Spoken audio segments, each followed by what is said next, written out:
because it's easier for you. In any case, if there is a problem, we have a backup in our system, so we can put it online. But I think, yes, definitely it's better that you do it from your side. Perfect. Use the remaining 1 minute to test your system. Can you try to screen share, Professor? Yes, just a minute here. Let me get all right, screen share.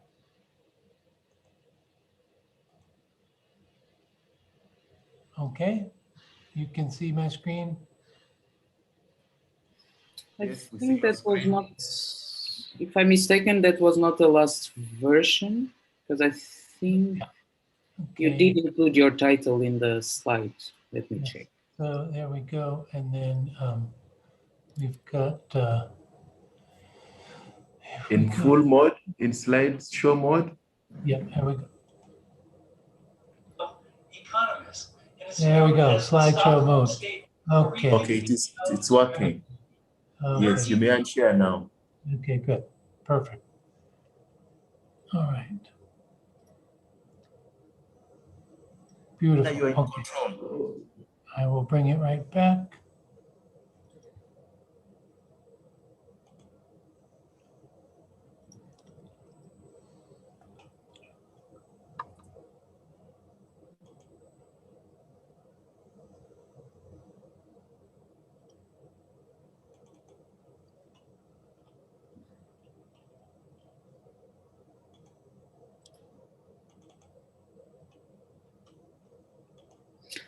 Okay, then, Asa, just tell me when to start. Anna, you are in the driving seat. Okay, so I can start, correct? Yes, please. Okay, then, so I will start sharing my screen.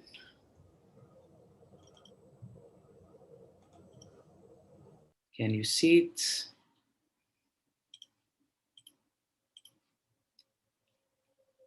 Can you see my screen? Yes, we see your screen. We can.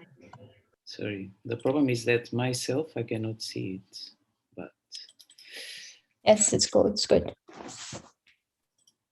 Okay, give me just a couple of minutes here, because, okay, for some reason or another right now, but I can start the introduction. I cannot see the screen, but okay, doesn't matter.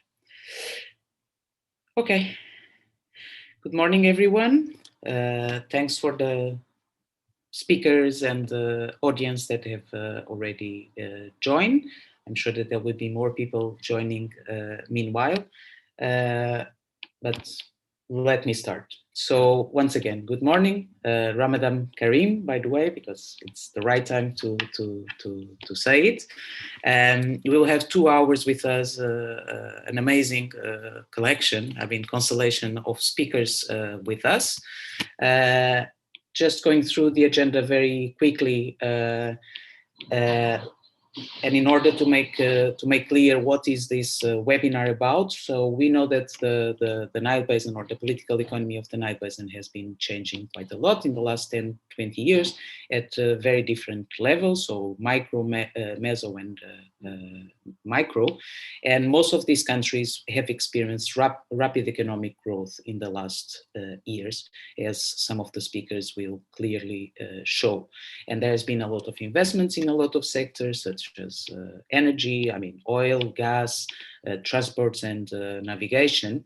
And the question that we have here to guide us is that what is different in the water sector, or how does the water sector fits here? But the main goal is to try to understand that for an agenda of regional economic cooperation understood at large, which are the transboundary water governance mechanisms and tools that need to be in place, and institutions, by the way.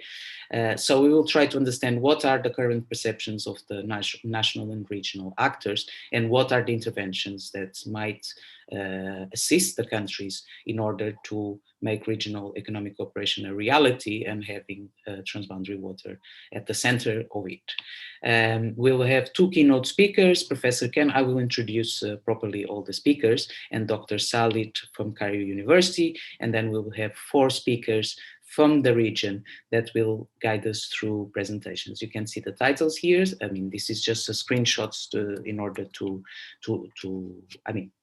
guide us, to introduce.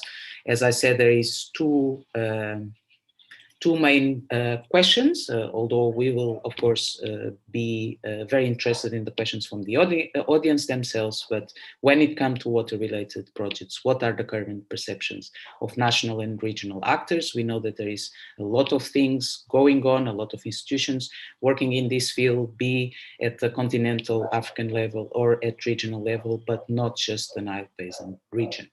And then to understand exactly what are the interventions and mechanisms that are available, namely for the countries to engage with multi-sectoral investments that have benefits that go just beyond one country. And what does it mean in terms of water management and development in the Nile? So, and I would start introducing our keynote speaker, which is known in the Nile community and very well, but I would like to introduce him anyway.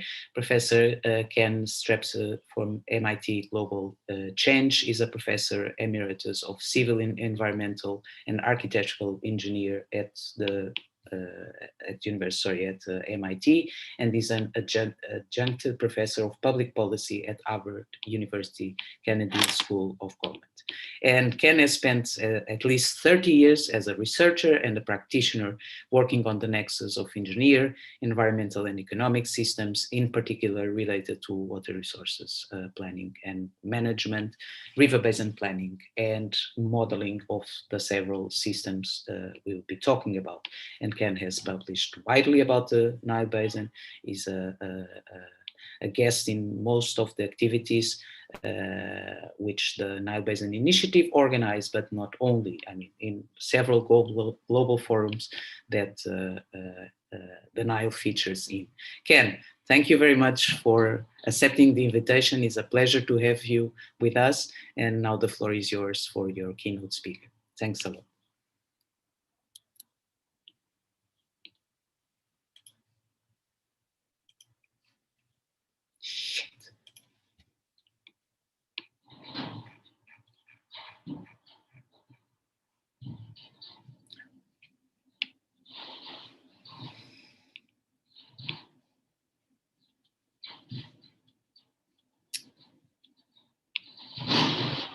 Good afternoon, everyone, and we are very excited to be here.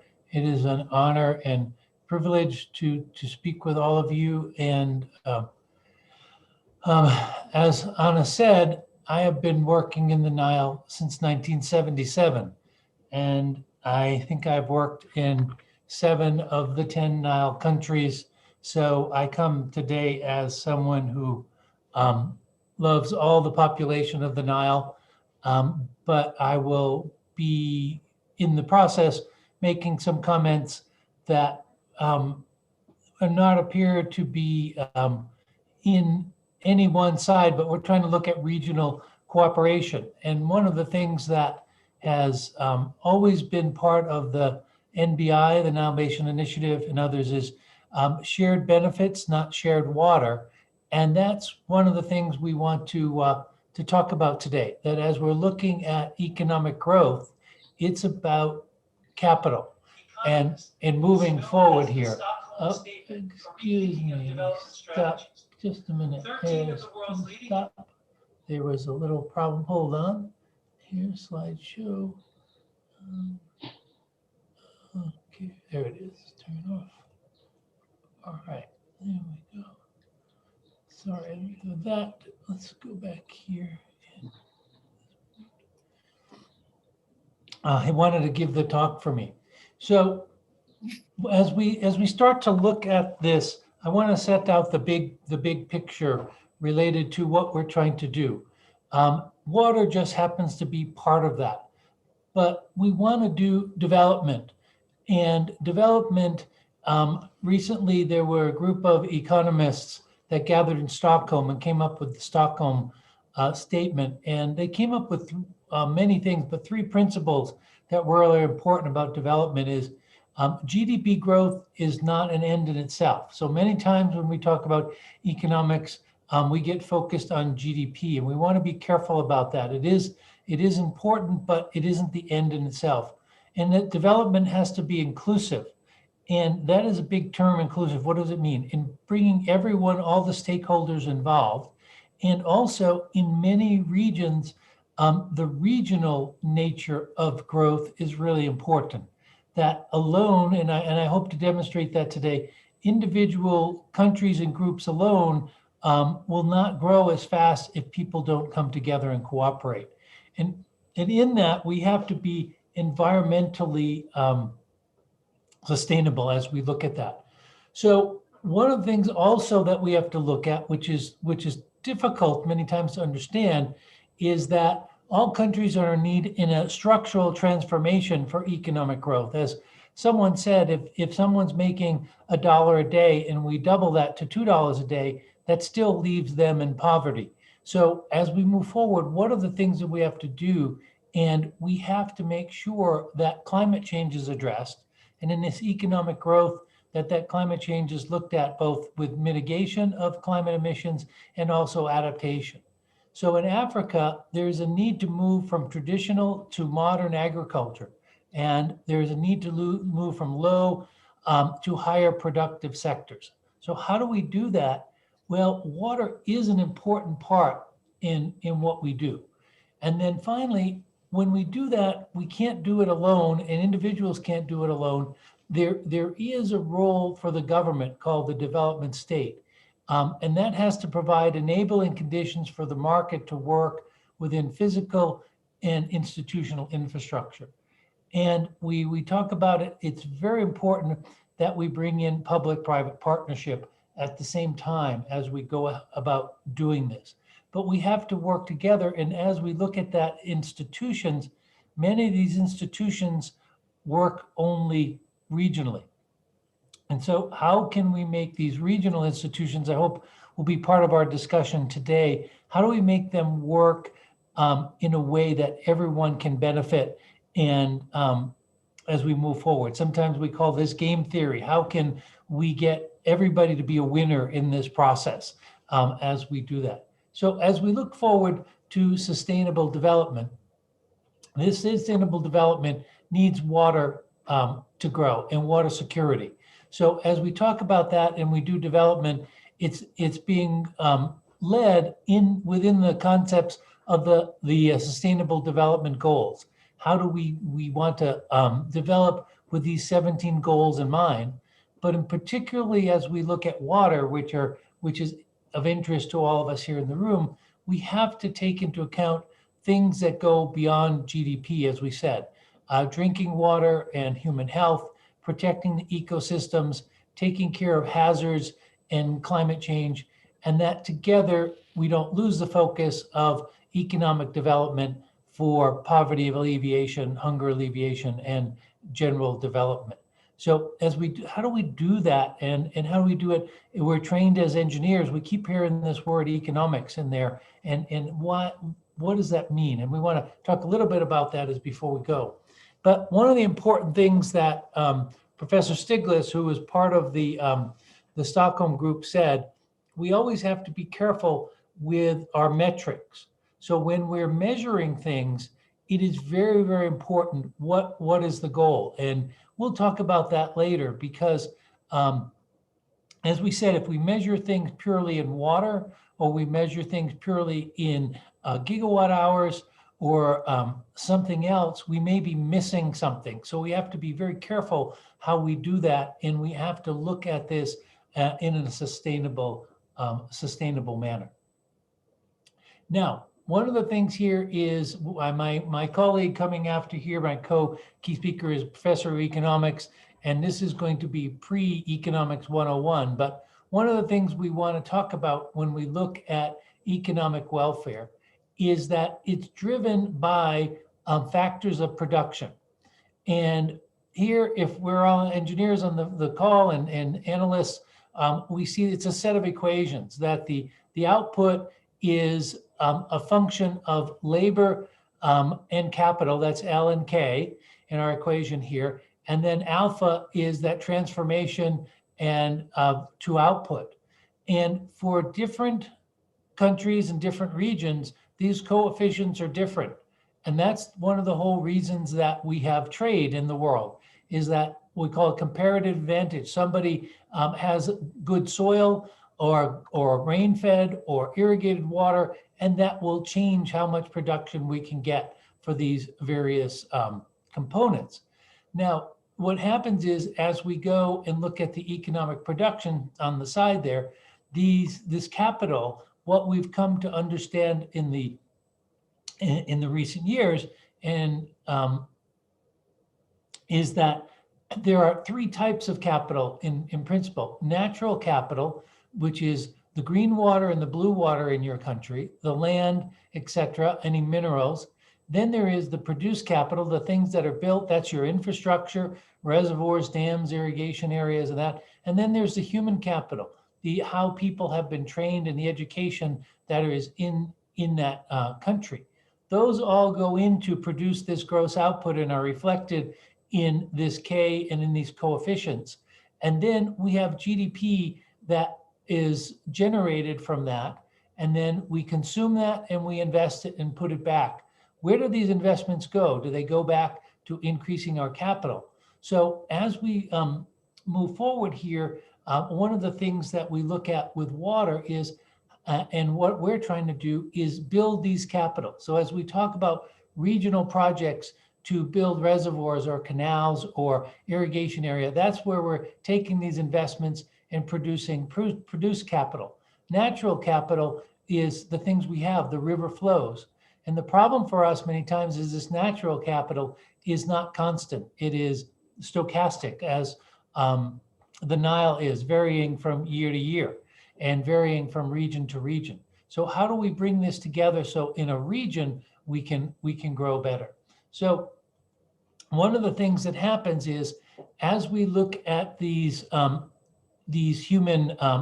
of capital, as they go through and we have shocks to those capitals, it changes it. So this is this concept we have of inclusive wealth, which is a new way of measuring the sustainability of a society that the UN and a number of other agencies have been working on.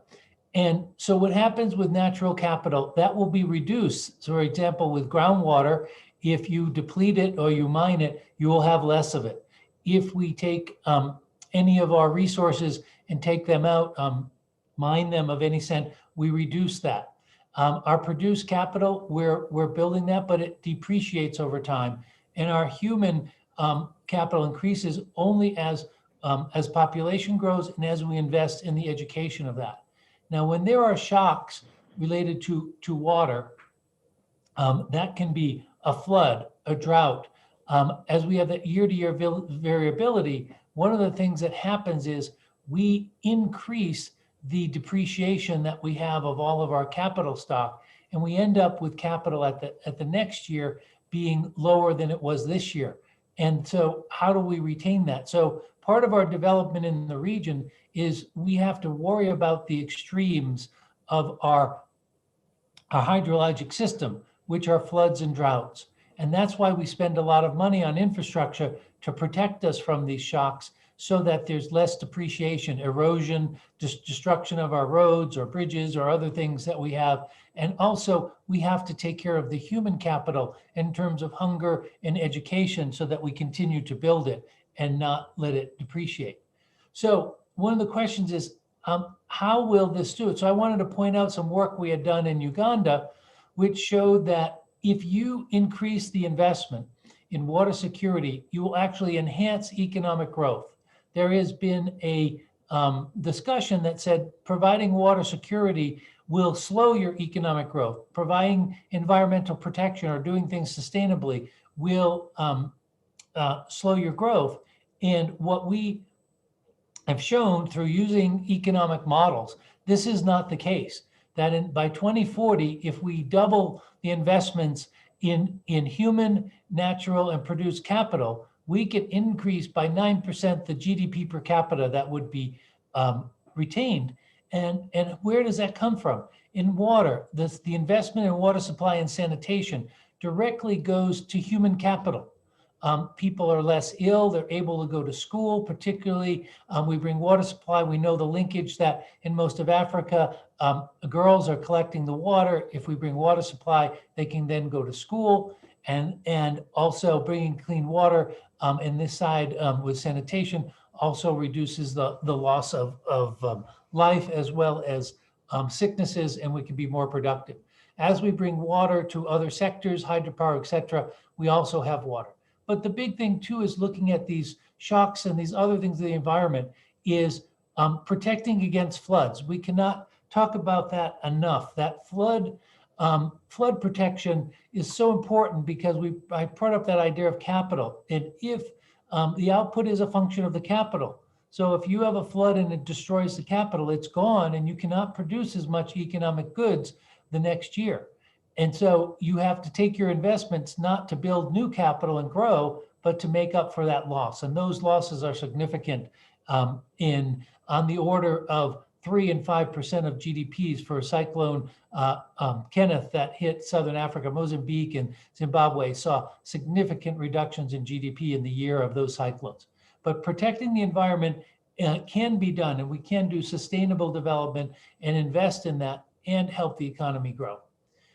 The other thing is with this context of the economy growing, what I want to look at is regional national growth will increase with transboundary cooperation. So let's take a look at transboundary in another place south of here, the Nile, and that's the Zambezi, which has 8 countries involved that you see on the left, going from Angola to Mozambique. And so we were part of the Zambezi strategic plan. And what we looked at there is what would happen as one of the parts of that if we had just no cooperation. Each country did whatever they wanted for their best. What would happen in the basin versus something where we took a multi-sectoral regional cooperation. So we developed the model of the system, a hydroeconomic model of the system, and then we went ahead and looked at these results. So this is an example of what would happen under the historic conditions or under a dry climate change if in the top you're acting independent. So in the orange, we're acting independent. So the terawatt hours a year that you could produce would be 39.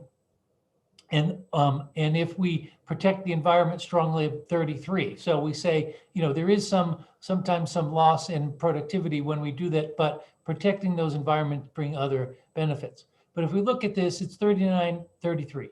If we cooperate, look at the difference here. This cooperation brings a significant increase to all the population in the basin. But particularly, it's very important under water stress conditions in the basin, in that this drops significantly. But if we are able to cooperate and through a number of measurements where we're sharing information about water, if we're operating the hydropower in cooperation and using the power grid to share that electricity, we can do significantly better by this cooperation. The same thing. So what happens to the country? So that's everybody as a whole was one big country taking all that. But no, if you look at all the places where there are orange here, you can see that there is significant difference in what happens between the independent on the left and the cooperation on the right. And you see over the Zambezi as a whole, we see these differences. And then as we go from country to country, we look at Zambia, for example. In the independent condition, Zambia is having firm power about 81%, where it can be brought up to 100% of its maximum if we cooperate. We look at Mozambique and you see hydro generation without cooperation, they're downstream at 72% and firm power 59. If we go to cooperation, we can bring it to its potential. So cooperation is a lot of work, it is costly, but it can make a difference. So now we go and look at what many are interested today is what's going on in the Nile Basin in the context of the Gerd. And so in the Gerd, what happens if we look at this independently or we look at it. So we've developed an economic model. These results that we're going to show you here are looking at a detailed model of the Egyptian system, an economy-wide model called the general equilibrium model that looks at the macroeconomics of this and driven by actions upstream coming in, and we're looking at it in a probabilistic way. And you all know, this is some of my early work we did about 15 years ago, is what this hydrograph here is this picture is the elevation of the High Aswan Dam. If this High Aswan Dam was not there in Egypt, what would happen? And we have now estimated using the economic model that the High Aswan Dam contributes about 1 to 2% of Egypt's GDP. And so it was a bit more when it was first built, but right now it's producing about 1 to 2% of its total GDP. So that's where we're saying that produced capital helps make more because it's taking that variability out of the inflows and out of it. But what we see is we still see variability in the system, even with no major upstream development. So the question became, all right, so now if we look at these inflows to Lake Nasser, what are some scenarios of the filling of the Gerd? So we're not going to spend a long time discussing that. I just want to show you what economics means, because if we looked at 3 different filling targets, one is an unconstrained fill as quick as you can have water, a 3-year filling and a 10-year filling. What you see is, and with different minimum downstream flows, this band here is due to the uncertainty of the work, and this was generated by Dr. Paul Block and his team looking at stochastic hydrology under these conditions. And what you see, these are the negative inflows at first, but then it settles out over time. And so the question is, how could cooperation work together, given that there is going to be an impact during filling, but let's measure it in economics rather than measuring it in biophysical terms. So what we do is we look at this and say, all right, what are the physical impacts on Egypt? And that's why we talked about this before. It's very important. What are the metrics? So if we look at just for example, a 3-year filling with a 30 BCM, a billion cubic meters minimum, that impact would affect about 5.4% the generation of the High Aswan Dam, with a 1.4% loss in irrigation deliveries. So those are impacts. And that is the 5% risk. The average conditions over that 3-year period would be 4% and 0.8. So this would be a worse condition with a 5% chance of happening. So that looks very significant, and we have to take a look. But if we look at this in terms of economics, what we see is over the years, the hydro share of electricity by the High Aswan Dam, when it was first built, it was producing almost 65%, or 2/3 of all of Egypt's electricity. Now, in the latest I have, is less than 10%. And then what is the share of GDP in the economy? It's down to about 10% now, and these numbers continue to drop. So if we're looking at economic impacts, okay, this is really important. We showed that there are physical impacts, but if we're talking about economic impacts, you see what's happened here. The impact on the GDP of a 3-year, $30 billion cubic meter minimum is less than 1%. Because as you go through the economy, as we pointed out, the dam, that operation of the dam is between 1 to 2% of the GDP. If we're hitting 5% of the hydropower, or we're hitting some of the agricultural inputs, it isn't a 1-to-1. We call that in economics the elasticity of impact, and it's less than 1. So these are the scale of those impacts. And then again, as Professor Stiglitz keeps saying, is we have to worry about the metric. So what this is as we look at what's happening, what this is, R1 is the rural poor, U1 is the urban poor, and R5 are the the rural highest economic class, and U5 is the highest economic class.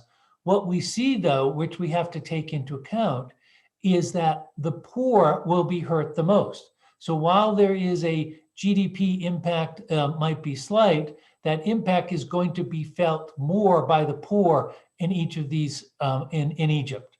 So that's something which we call political economy, that while we may be doing well overall or not so bad overall, there are going to be people within the economy that will be hurt more than others. And this is a significant portion of the economy and tend to be agriculturally oriented as well. So, but it all flows through all the economy. Everyone will feel negative, but some more than others. And that has to be understood. So what are the opportunities as we look at that? So again, let's look at our 3-year system. If we look at this, the benefits of with a 95% surety of being received, that would happen in Ethiopia is there would be a benefit of $803 million per year over those 3 years. But it would mean, even those small percentages to Egypt, that's a large loss of $332 million per year. When we go and look at the average effects over those over that time, over all the possible inflows, it leads us to about 900 million for Ethiopia, but a loss of 207 for Egypt. Now, what does this mean? What it means is if there was no Gerd, there would be no benefits to the region that Ethiopia would get. So the net benefits here is 500, the net benefits here is 700 million.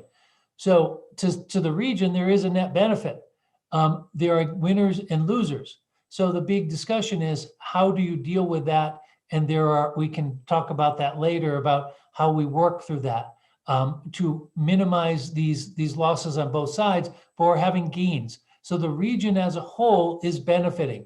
How do we share this so that there is no harm to one while the other gains the benefits? That's part of the issue.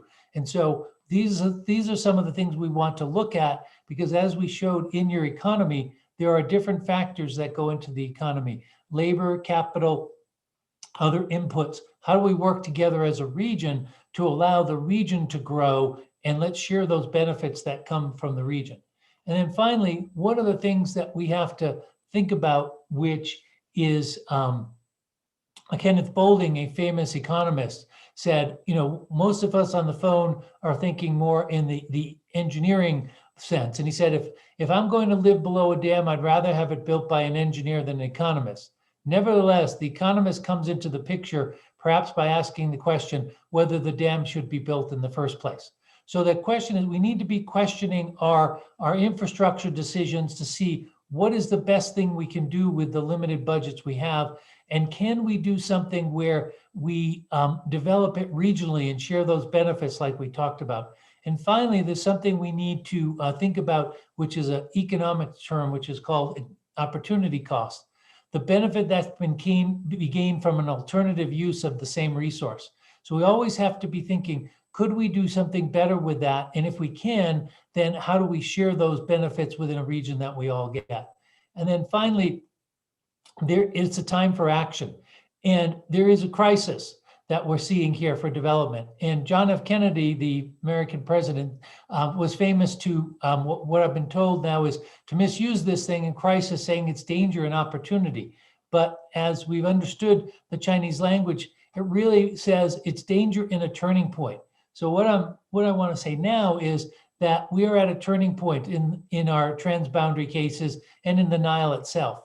We have to make tough decisions and look at things regionally and develop so for everyone. And we have to look at what metrics we're using and see how we can use the water, land in the basin to bring regional development and share the costs and benefits of those regions in a way that we can all grow together. And there are ways to that. We just have to work through that through discussion and cooperation like we're doing today. So thank you.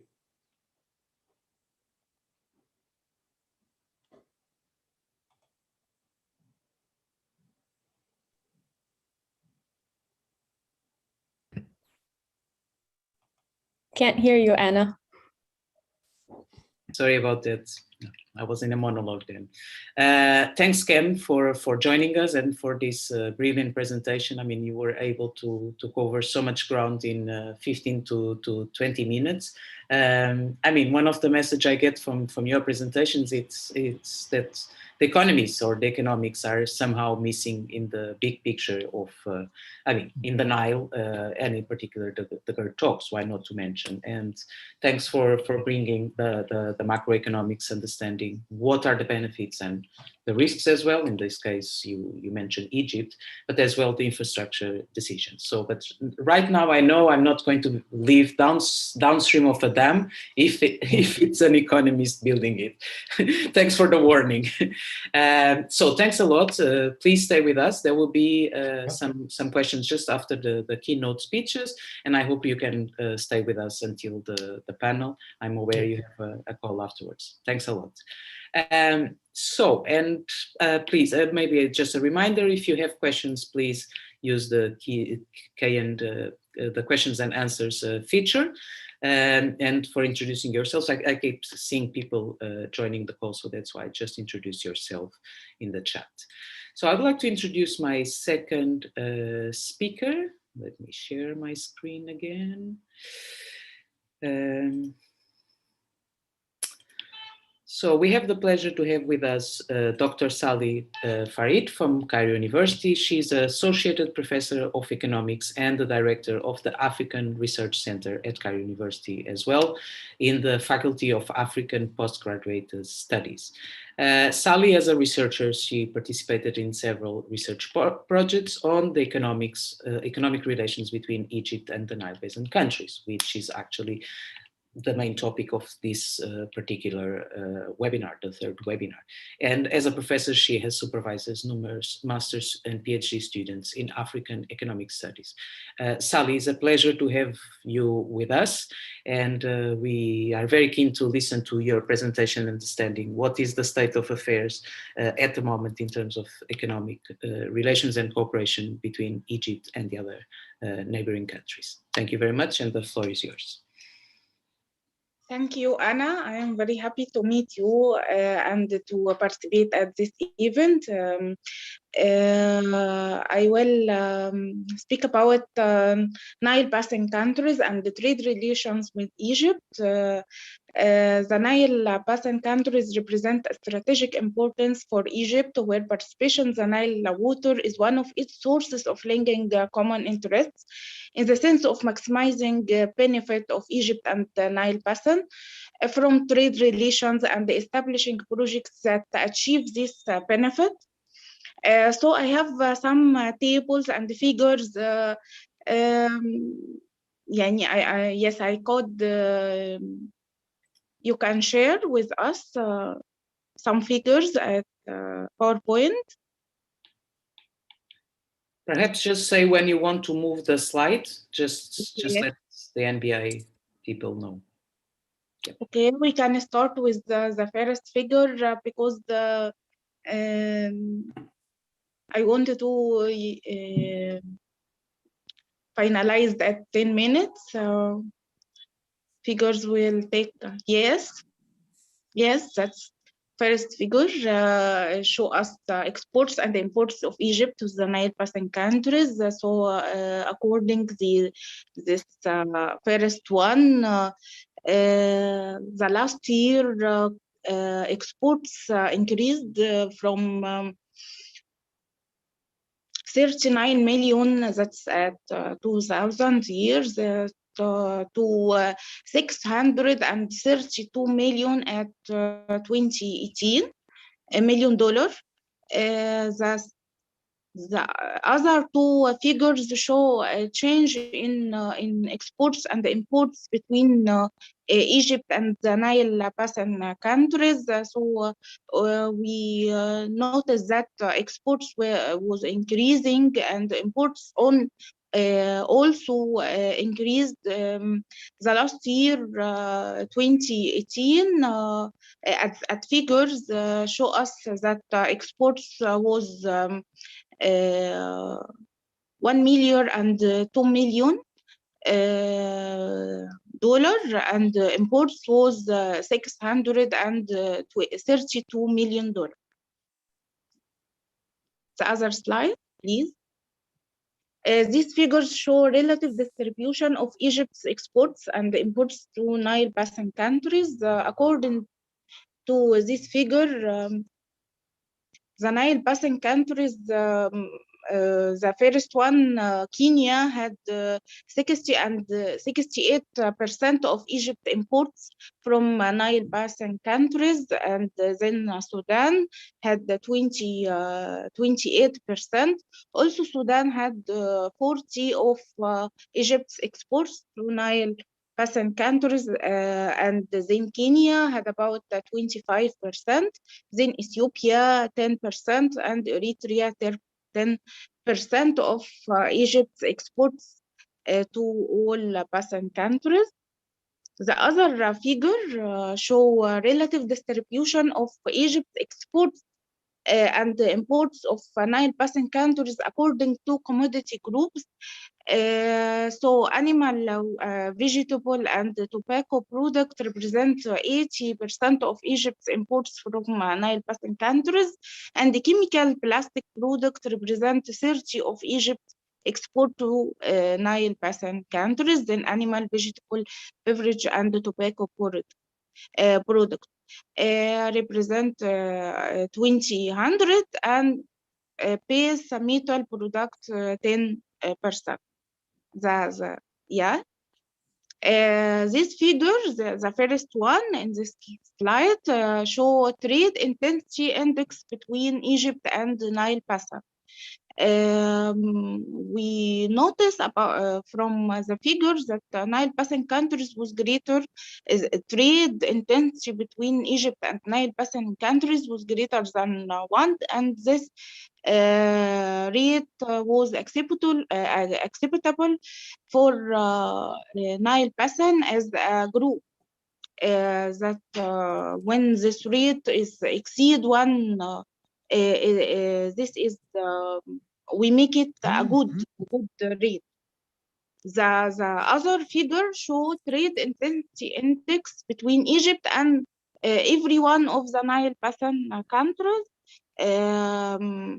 This index, we found that it is greater than 1 also in all Nile Basin countries, and this is we considered this as acceptable, but is the more acceptable at Sudan, Kenya, Burundi, Rwanda, Eritrea, because this index was very, very high between Egypt and those countries. The other slide, please. The first figure at this slide show the absorptive capacity index in the Nile Basin countries for Egypt's exports. The index was limited to values more closer to 100, and this also is very good. So opportunities of the Nile Basin countries to absorb Egyptian exports is considered good and strong. The second figure show exports similarity index between Egypt and the Nile Basin countries. We found that high values of index in Eritrea, Rwanda, Congo, Sudan. This indicates the similarity between productive structure of Egypt and those countries. So production structures are more competitive and not integrated. This point is not a good point. We want to have a production structure to be more integrated, not competitive between Egypt and Nile Basin countries. The last and third figure at this slide shows the coverage ratio of Egypt's export to the Nile Basin countries imports. This ratio was equal to 181%, so that Egypt exports coverage Nile Basin countries imports, and this means that Egypt should increase its relations with Nile Basin countries by increasing Egypt's exports. The study show another method to analyze trade between Egypt and Nile Basin countries through SWOT analysis to show strengths, weakness, opportunities, and threats. Another slide, please, Anna. Yeah. So if we want to speak about the strengths, Egypt has a strategic geographic location, and this is most important for international trade corridors between East and West. So Egypt can be a naval channel and routes through between Egypt and the Nile Basin countries through Nile River. Also, there is some point as a strengths I want to be more don't speak more at this SWOT because there is more details in it. I wanted to speak on some point. For example, as agriculture resources, the Nile Basin countries are characterized by the diversity of their climate regions, which with different level and types of rich soil and various agriculture seasons. In addition to some and more strengths at Nile Basin countries, if we want to speak about the weaknesses, the main obstacles facing the trade relation between Egypt and Nile Basin countries, for example, a weak presence of Egyptian goods in exhibitions held in Nile Basin countries, in addition to the limitations of advertising on the Egyptian goods. There is high rates of commercial and non-commercial risks with the absence of short-term credit facilities less than 30 days, and this obstacle goods and exports from Egypt to Nile Basin countries. The third point, talk about opportunities. The most attractive opportunities and the area of comparative advantage between Egypt and Nile Basin countries. For example, agriculture sector, investing in the energy sector due to the availability of strategic minerals in the Nile Basin countries, air transport, and investing in maritime ports and providing related logistic services could be between Egypt and Nile Basin countries, investing in managing economic zones and specialized in business activities.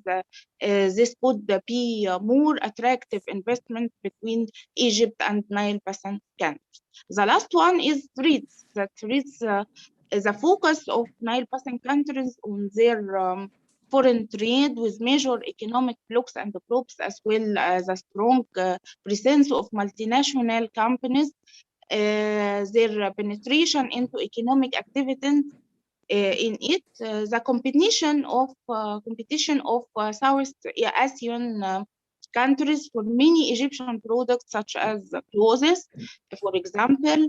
The next slide, please, Anna. At this slide, we show policies for activating the Egyptian trade in the Nile Basin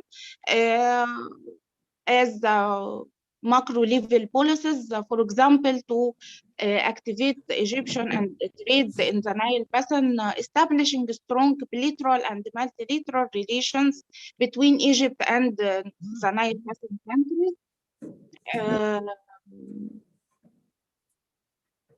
By increasing the volume of trade exchange, joint investments, and supporting technical cooperation by providing training courses in various fields according to the their training needs.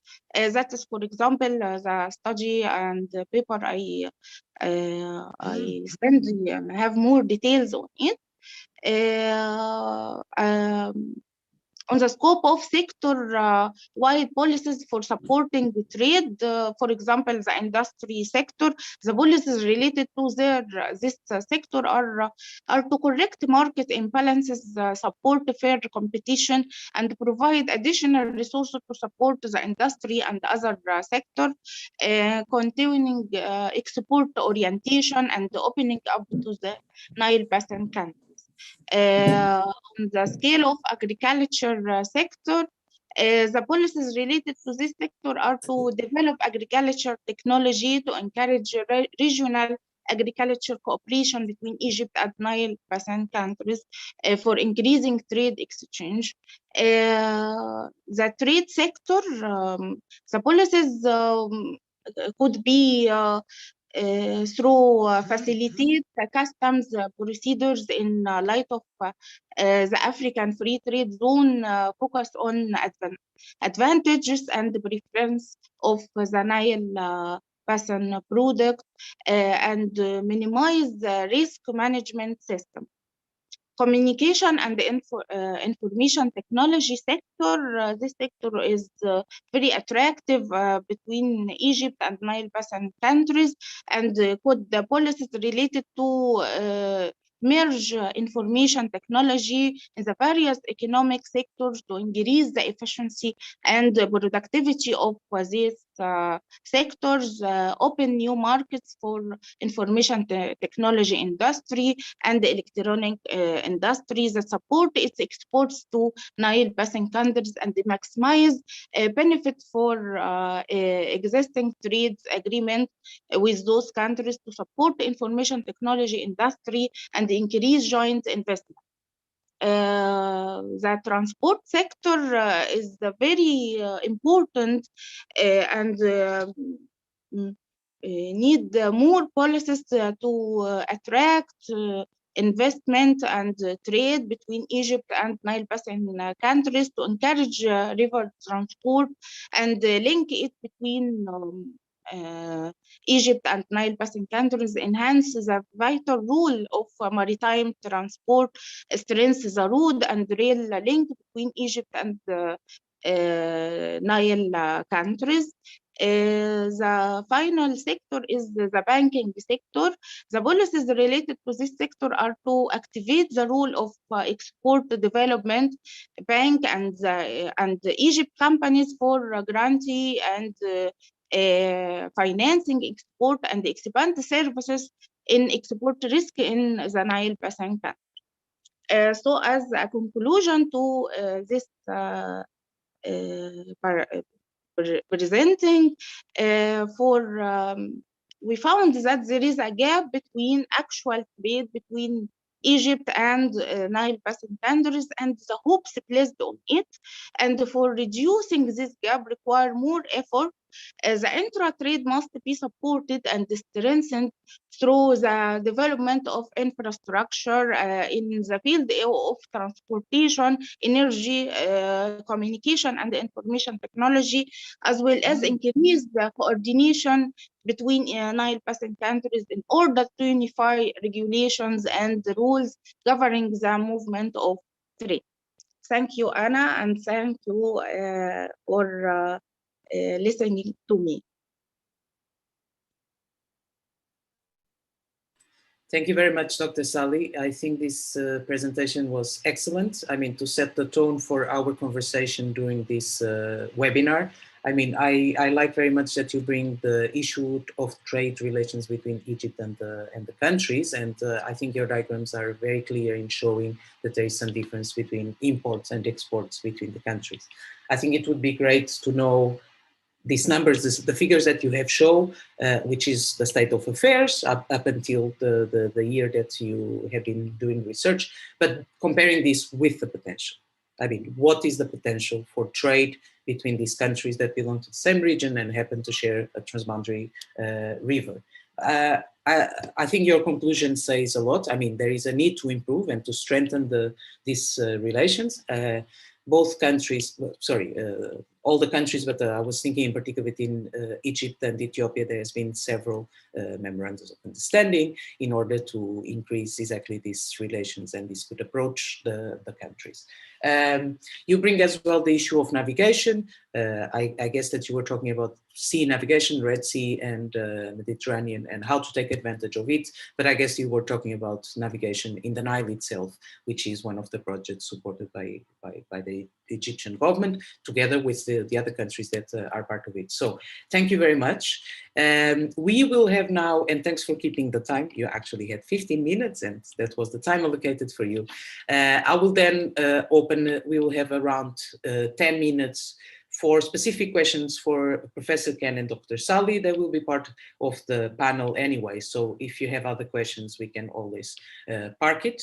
But right now we would have around 10 minutes. I can see, I will check again, but I could see that there are two questions. One is, sorry, I have to scroll up. That was from Modathir from the NBI, which right now I cannot find the question. Okay, I will come back to that. I will search for it and come back to that. But in the questions and answers, okay, it was answered somehow, but I will bring the question back to the collective discussion. So from Bettina, thanks a lot for joining us. Your questions are always very pertinent, and the question is for Professor Ken. And the question is, did I understand it correctly that the cooperation in the case of the Gerd filling leads to less striking better results in case of extraordinary situations? And what is the reason to compare to the normal situation where the cooperation leads to better results in favor of Egypt? Ken, if you would like to address this question, that would be great, if you can, in such a short time. It's a very complex question because what we're dealing with is what we call stochastic Monte Carlo simulation. So what we are doing is simulating many potential futures, 100 potential futures of the next 10 years. And so what happens is in that time, you can have a very low flow or a number of low flows. So we were reporting the 5 lowest percentage of low flows, what that would mean as sort of a worst case. And the 5 high flows also balance out in a probability distribution. So there isn't a normal case.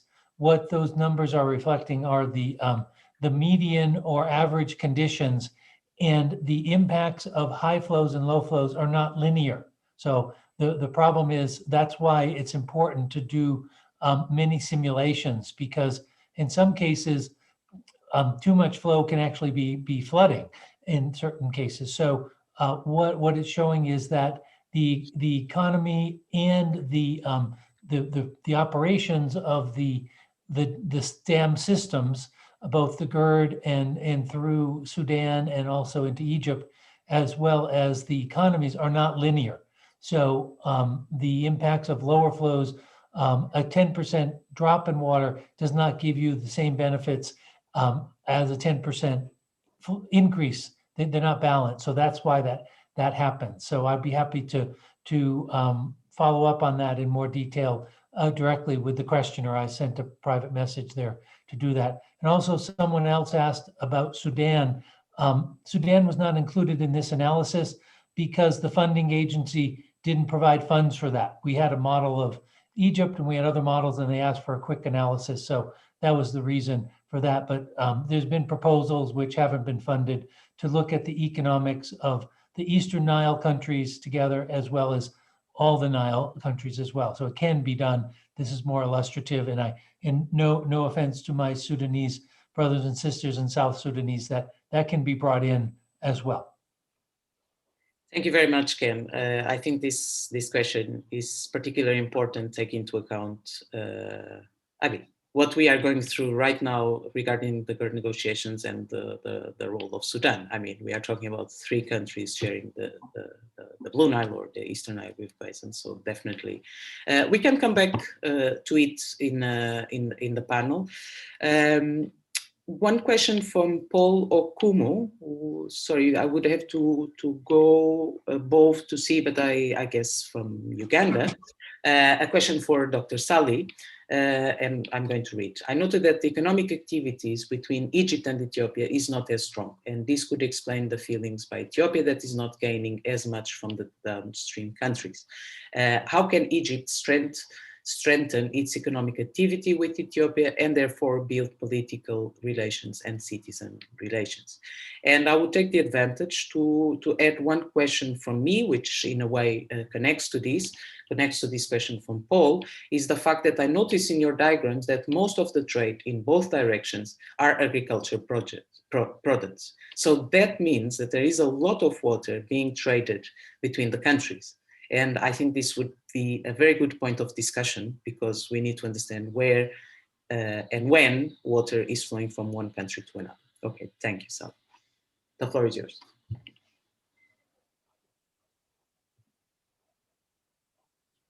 Sally, can you unmute yourself? Yeah.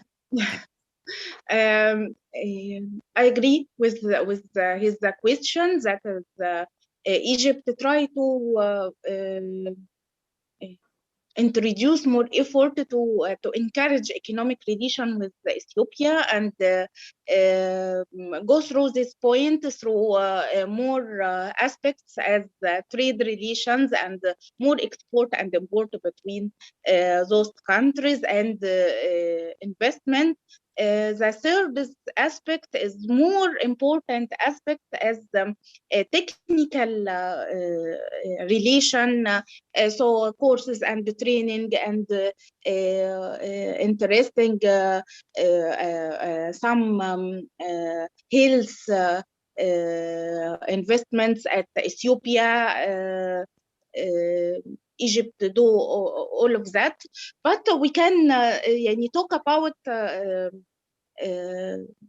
Gerd as the important point, and there is a very technical import, and I think that this session will introduce more aspect about Gerd,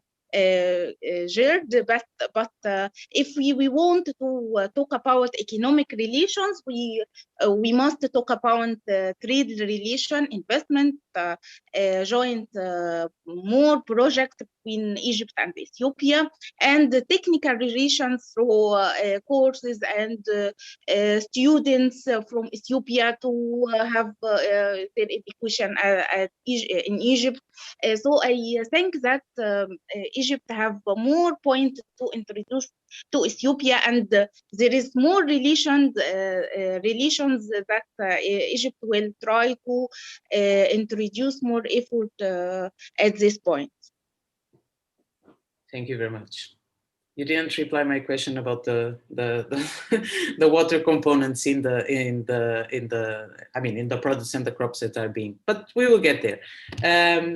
We have another question, which it's for both of the keynote speakers, although it's saying for Professor Ken, is that it really appears that the issues are not really about economics of water flow and filling. I mean, I think this is basically a statement and not a question. So, and the question is, how do we move beyond the technical issues? I mean, be economics and engineer around the Nile waters and seek for political solutions. I mean, what is the contribution of work like yours on the economics that could contribute for enlarging or widening the scope of the cooperation talks?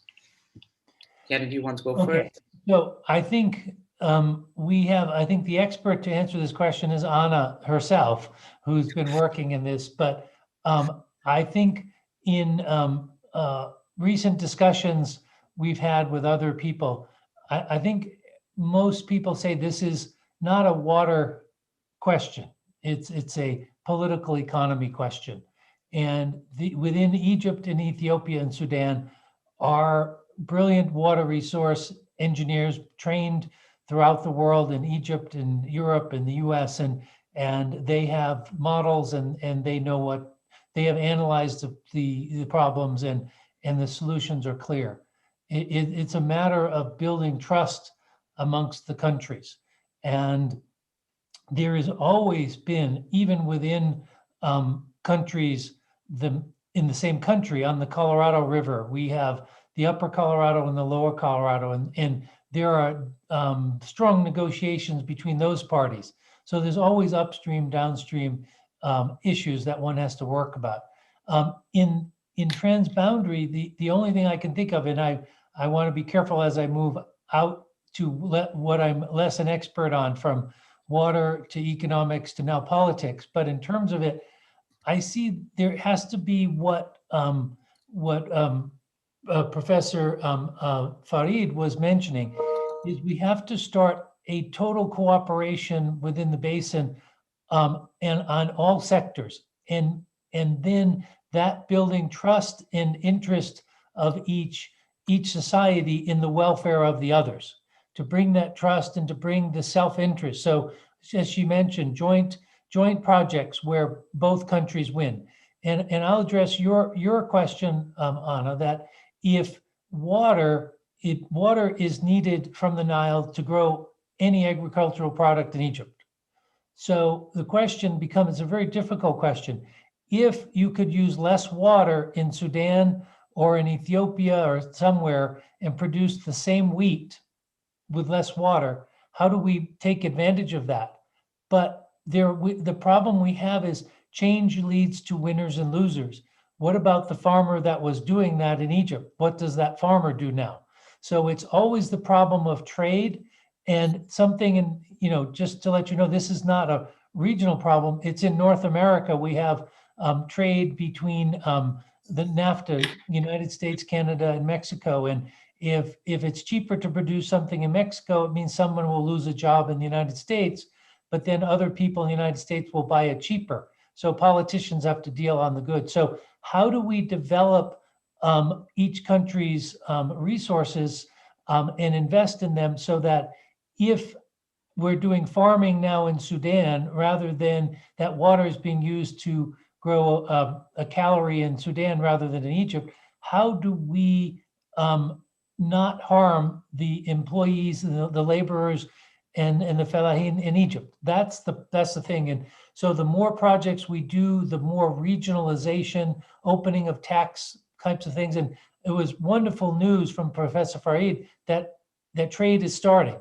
So, and it has to be more balanced. She talked about the trade ratios. That's a big problem. It's mostly exports from Egypt to these other countries. How do we balance that? And how do we balance it in a way that's fair to everybody? So I think having that dialogue on many levels, many sectors, not just water, but telecom, everything else. And then the other last thing I'll add is, I don't have it as part of this talk, but if you try to make a plot of GDP per capita in the world in any variable, the only variable that gives you a straight line is energy use per capita. So if you want to see, so the largest GDPs in the world have the most energy use per capita. And so one of the benefits of the Nile and how we can share is getting electricity to the people of the Nile. And so developing hydropower, and that can move. The trouble is it's very expensive to build those connections, but the Eastern Nile power pool is something that can help as well, as we link those groups together. And as you said, even navigation, that making people be connected it's in their self-interest and the interest of everybody to cooperate. So those are the kind of things we have to do, get politicians talking, and we have to do it what we call evidence-based. So using the tools and models we have to show politicians that it's win-win. Because I've seen some crazy papers that say the Gerd will cause a 65% loss of GDP in Egypt, which is ridiculous. So we can't have those kinds of statements going on. We need good models by everybody that's been tested and proven, and the expertise is within the basin to do that as well. Thank you, Ken. Maybe, Dr. Sally, instead of replying to the original question, I will pick on what Ken just said. Okay, what we have been talking here, although we didn't use the word, is virtual water trade, or in particular food trade, which has a large water component. But if the sentence or statements like Egypt will lose 65% of its economic output because of the Gerd. The fact is, and the Ken is constantly in his presentations talking about, is the social impact in Egypt. I mean, we are talking about a large population, rural population, that might be out of work in case that irrigated agriculture decrease, even if it doesn't have any particular impact. I think you mentioned around 10%. I would have to go back to my notes, but 10% of agriculture. So, Dr. Salih, economically speaking, within Egypt, I mean, how can these possible impacts on the agriculture sector and the population can be minimized in collaboration with the other Nile riparian countries? Indeed, Gerd will induce some bad issues on Egypt, and the population in Egypt mainly will decrease the amount of water that could reach Egypt. And I have another research about effects and impacts of Gerd on Egypt and Sudan and Ethiopia. Also, that more bad effects will induce to Egypt, and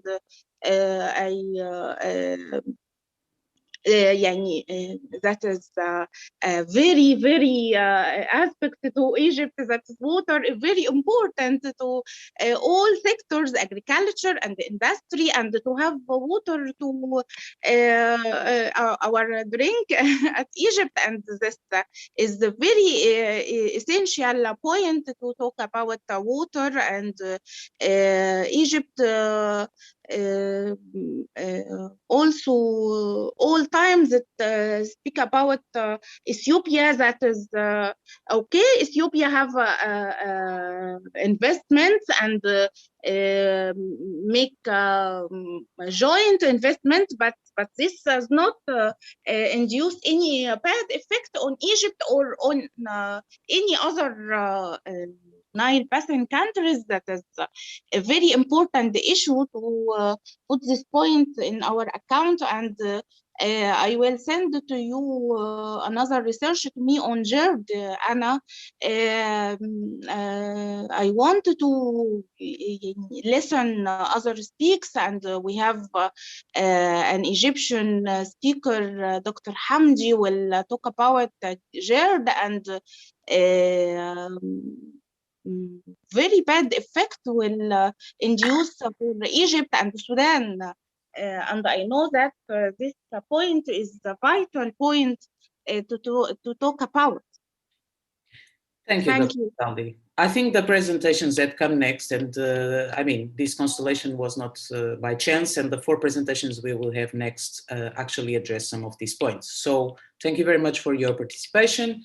I move on for our next speaker. Let me just share my screen. Yep. So we have the pleasure to have with us one of the most active sorry, can you see my screen?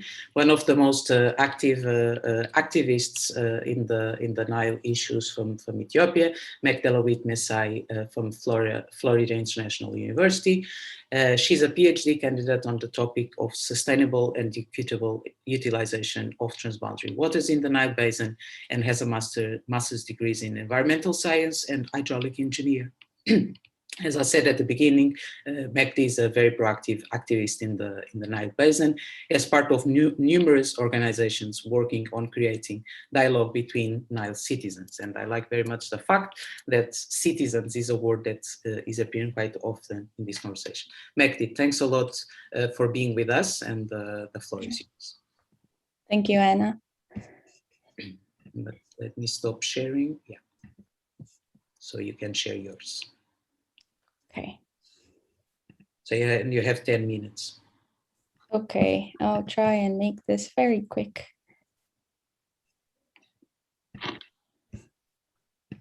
Okay, thank you, everybody. I will be presenting on why the need for basin-wide collaboration, trying to make the case why we to make the case for why we need basin-wide collaboration, and how that can lead us to peaceful and sustainable use of the Nile waters. And this is it's pretty great coming after these conversations because they have sort of laid the ground for me.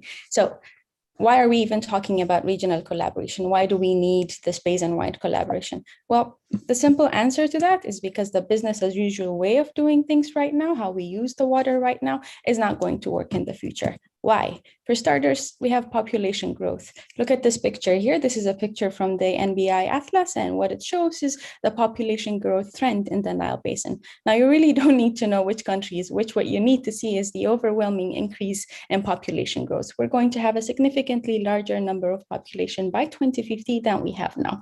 And with population growth comes increase in water demands, right? And it's not just that we're going to have more people, we're going to have generally richer people across the world with increased demand of water because of the increased quality of life expected in the future. Now, again, this is an estimate from the Nile Basin, again, to sort of putting in perspective the current water needs, water demands in the basin versus the projected needs in 2050. Now, municipal water use is expected to rise from around 4 BCM to 11, industrial water use from 1 to 3 BCM, and by far the largest water user in the basin, irrigation water demand, will increase from 82 billion cubic meters to 138 billion cubic meters. Now, it's clear that the Nile Basin cannot support these kinds of numbers. On top of that, we have climate change. Now, there is no consensus on what the impact of climate change is going to be on the Nile. There are some papers which say the flow will increase, as others say the flow will decrease. But what we can be sure about, and Professor Ken also mentioned this, there is going to be an increase in variability in the flow of the Nile Basin and of the Nile River, which is going to make management and use of the Nile more, let's say, tricky. And then let's be honest, we only have a limited amount of water. We know the usually quoted number, 84 billion cubic meters. Some research increased that number to 90, 92, but best case scenario, let's assume we have 100 billion cubic meters of water. This number is nowhere near to support the estimated projected use of the Nile Basin. So now we can already see the demand and the supply don't match. On top of that, we already have a long way to go. Even though we don't have that much water, we have a long way to go in terms of fulfilling basic needs. Food security. Look at this map. This is from the 2020 Global Hunger Index, and it shows that all, and I say all, the Nile Basin countries have alarming to moderate levels of hunger. Even Egypt, which we consider to be economically developed. With the exception of Egypt, there is serious and alarming hunger in all the Nile Basin countries. This is unacceptable. What energy security? Again, this is a picture from the NBI Atlas, and it shows how far all of the Nile Basin countries, with the exception of Egypt, have to go to ensure energy security. Now, this is a data from 2012, and we can expect some improvements in the energy coverage, but still, it's nowhere near 100%. So there's a long way to go. Same thing with water and sanitation security. Many of the countries are nowhere near securing clean water access and also sanitation for all of their citizens. Poverty. Look at these numbers. This is the proportion of people living below the poverty line in all of the Nile Basin countries. And then finally, looking at a holistic view of basic human needs and a dignified life in the basin through the Human Development Index, we can see the best case scenario is Egypt, and it's 0.7. It's not close to where the rest of the world is. So we have a long way to go in terms of fulfilling basic needs while our demands are increasing and while our water stock, the stock of water, is quite the same. So I hope this makes the case for why the business as usual way of doing things, way of using water, way of thinking about the Nile, way of thinking using the Nile does not work. So once we have that out of the mix, what can regional economic cooperation look like? What can we envision that to be in the Nile Basin? Well, we can start with capitalizing on location efficiency. Again, the previous speakers touched on it, but for example, the Nile Basin has an estimated irrigation potential of around 49 million hectares of irrigable land. Around 20 million of this is in Sudan, about 8 million in Ethiopia, 7.3 million in Uganda, and the rest is spread in the other Nile Basin countries. So why not grow the food of the basin in these 3 countries? Why not capitalize on the location efficiency? Why not make the best use of the water by growing food or growing energy where it's suitable? Again, with hydropower, Ethiopia alone has a potential of producing 45,000 megawatts of clean, affordable, cheap energy. There's a 1,360 meters and 1,770 meters drop in elevation in the Blue Nile and Takazé River. This makes this area a hot spot for hydropower generation. And it's not just Ethiopia. There's a 415 meters drop in the upper region, Lake Victoria areas, and a more moderate 265, 250, 300 meters drop in all of these upstream riparian countries. So why not produce the energy of the energy for the basin in these areas, rather than trying to maximize, but trying to run away from this location efficiency and trying to produce food, produce energy where it's not very efficient. We can also engage in water smart projects. Now we've seen how much water we have. When we know it's already established that we need more storage dams in the basin in order to store more water, to increase the stockpile of water for the whole basin. So we need more storage dams. Not only do we need more storage dams, we need storage dams at higher elevation in these upstream riparian countries, because we can conserve on evaporation loss if we have storage at higher elevations. We can also engage in water saving efforts. Again, a number by the NBI, as much as 39 billion cubic meters of water can be saved by just implementing increasing rain-fed irrigation, increasing irrigation efficiency by a certain percentage, implementing deficit irrigation, and tweaking the cropping patterns of some crops in the basin. 14 to 39 billion cubic meters is a large amount of water. Another study in Egypt also found out that as much as 40 billion cubic meters of lost water can be recovered, or as much as 40 billion cubic meters of water can be saved by tweaking the irrigation and water use efficiencies in Egypt alone. These are huge numbers if we think about the basin as a whole. And now engaging in regional trade, building up on what Dr. Farid said. If we can capitalize on the resources of the basin and produce energy, food, water, whatever we need, where the location permits us, where we can have maximum efficiency, then why not combine these countries through trade? Trade food, trade water, trade energy, and combine these countries through trade and through the nexus of these things. And this is important. This not only guarantees that we get to use the water sustainably and efficiently, but also it ensures peace in the basin, because we have seen elsewhere in the world that countries tied up by economics, countries tied up by trade, countries tied up by mutual use find it very, very, very hard to go into conflict situations. So in a way, this is a win-win thing. We can use the water sustainably, we can use the environment, we can use the resources sustainably and environmentally consciously, while also ensuring peaceful use in the basin. And then we can also think about co-owned infrastructures and benefit sharing. Just because irrigation is saturated in Sudan or hydropower is saturated in Ethiopia doesn't mean it's only these 2 countries that can develop these things, but we can think about co-owned infrastructures, co-owned investments, where countries can collaborate on investment projects, but maximizing on location efficiency. We can think about increasing efficiency, water savings, water smart investments, and basin-wide planning and synchronized operation in order to maximize the benefits of the basin. Exploring alternative water and energy resources in the basin. It's not just water that we have in the Nile Basin. We have geothermal, we have solar, wind, all of this stuff. And we really need to engage in coordinated environmental conservation and practice if we want the water to be flowing still by 2100 and even further. It's not the issue of a few countries. Environmental conservation and protection is not just an issue of a few countries, but the whole basin as a whole. And finally, the creation of water conscious citizens. This is also something we need to engage on as a basin. Like we need to cultivate the next generation of citizens who know what the value of a drop of water is. Now, this is how I see the Nile Basin to move forward. But embracing this paradigm is nothing short of embracing this new way of thinking is nothing short of a paradigm shift in this space, and especially because of the way we live now, the way we think about the now, but because of the way we review the Nile right now.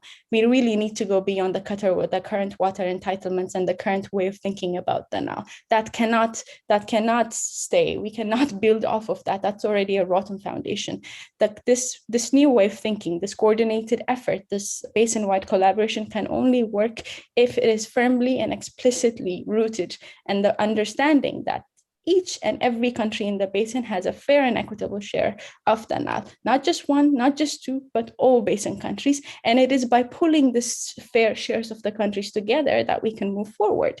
Now, given where we are now, this might seem difficult, but it's absolutely necessary. I hope I have roughly pointed to the fact that the business as usual way of doing things won't work. So change really is not an option, but it's a necessity. It's a necessity. I think I've also heard this before.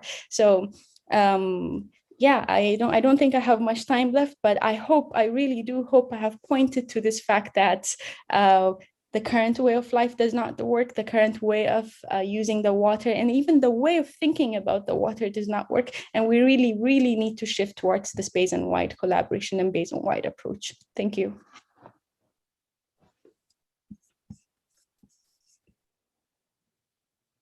Thanks a lot, Mehdi. You actually used exactly 10 minutes. So allocation of time was pretty much respected here. So thanks a lot. And thanks for the crystal clear presentations. I think the message are very clear. And thanks a lot for bringing suggestions for the future. And picking on your last sentence that maybe it's more difficult to think about regional economic cooperation as we speak because of the current situation. I actually think that is the opposite. It's right now that we need to talk about it. That's why we need sessions like this one to talk about things that people are not talking about at the political level.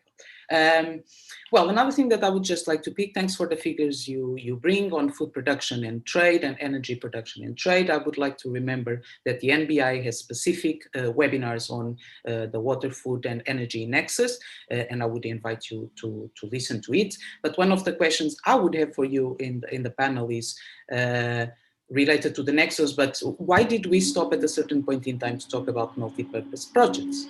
This was the beginning of the NBI. Projects should have more than one purpose, and therefore they would have more benefits and more possible trade-offs. And this concept of multi-purpose seems to disappear from the discourse. Of course, I'm not saying that from the plans. So thank you very much, Mehdi. I think there is already some questions, but then we can go through it in the panel.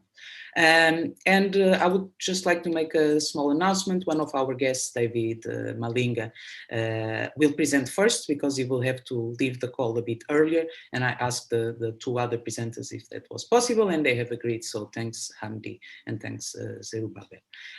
David, so I would like to introduce David. I'm going to share the screen again. He will makes us go through perhaps other kinds of numbers at the very macro level in the East Africa region, which include not just the East Africa, but including Ethiopia as well. So David Malinga is the East Africa bureau chief for Bloomberg, one of the main news agencies in the world, as you know. He was previously in Nigeria as an economy correspondent and East Africa correspondent. Before that, both for Bloomberg, and prior David has extensively covered Nile Basin issues across the riparian states for the East African newspaper. And one of the elements in his CV is that he was the first winner of the Nile Media Awards in 2010. I don't know if you have been attending the webinar this morning on the civil society and media engagement. So I think it's very good, like 11 years later, we have David with us. David, welcome. You can start your presentation. I'm not sure if you are going to use or if you want the NBI to project it. Welcome. Thank you so much, Anna. I hope you can hear me loud and clear. I will probably try and share my presentation.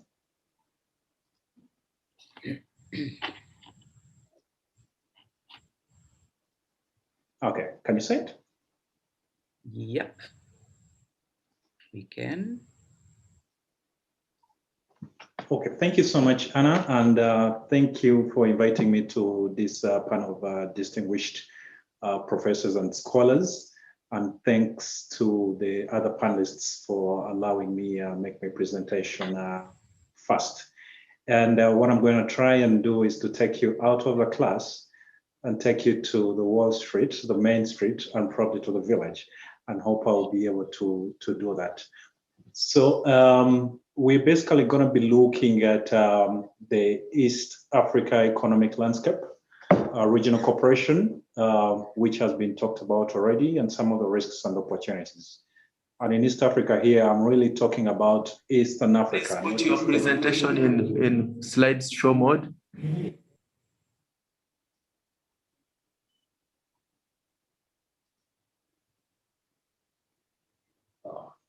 Okay.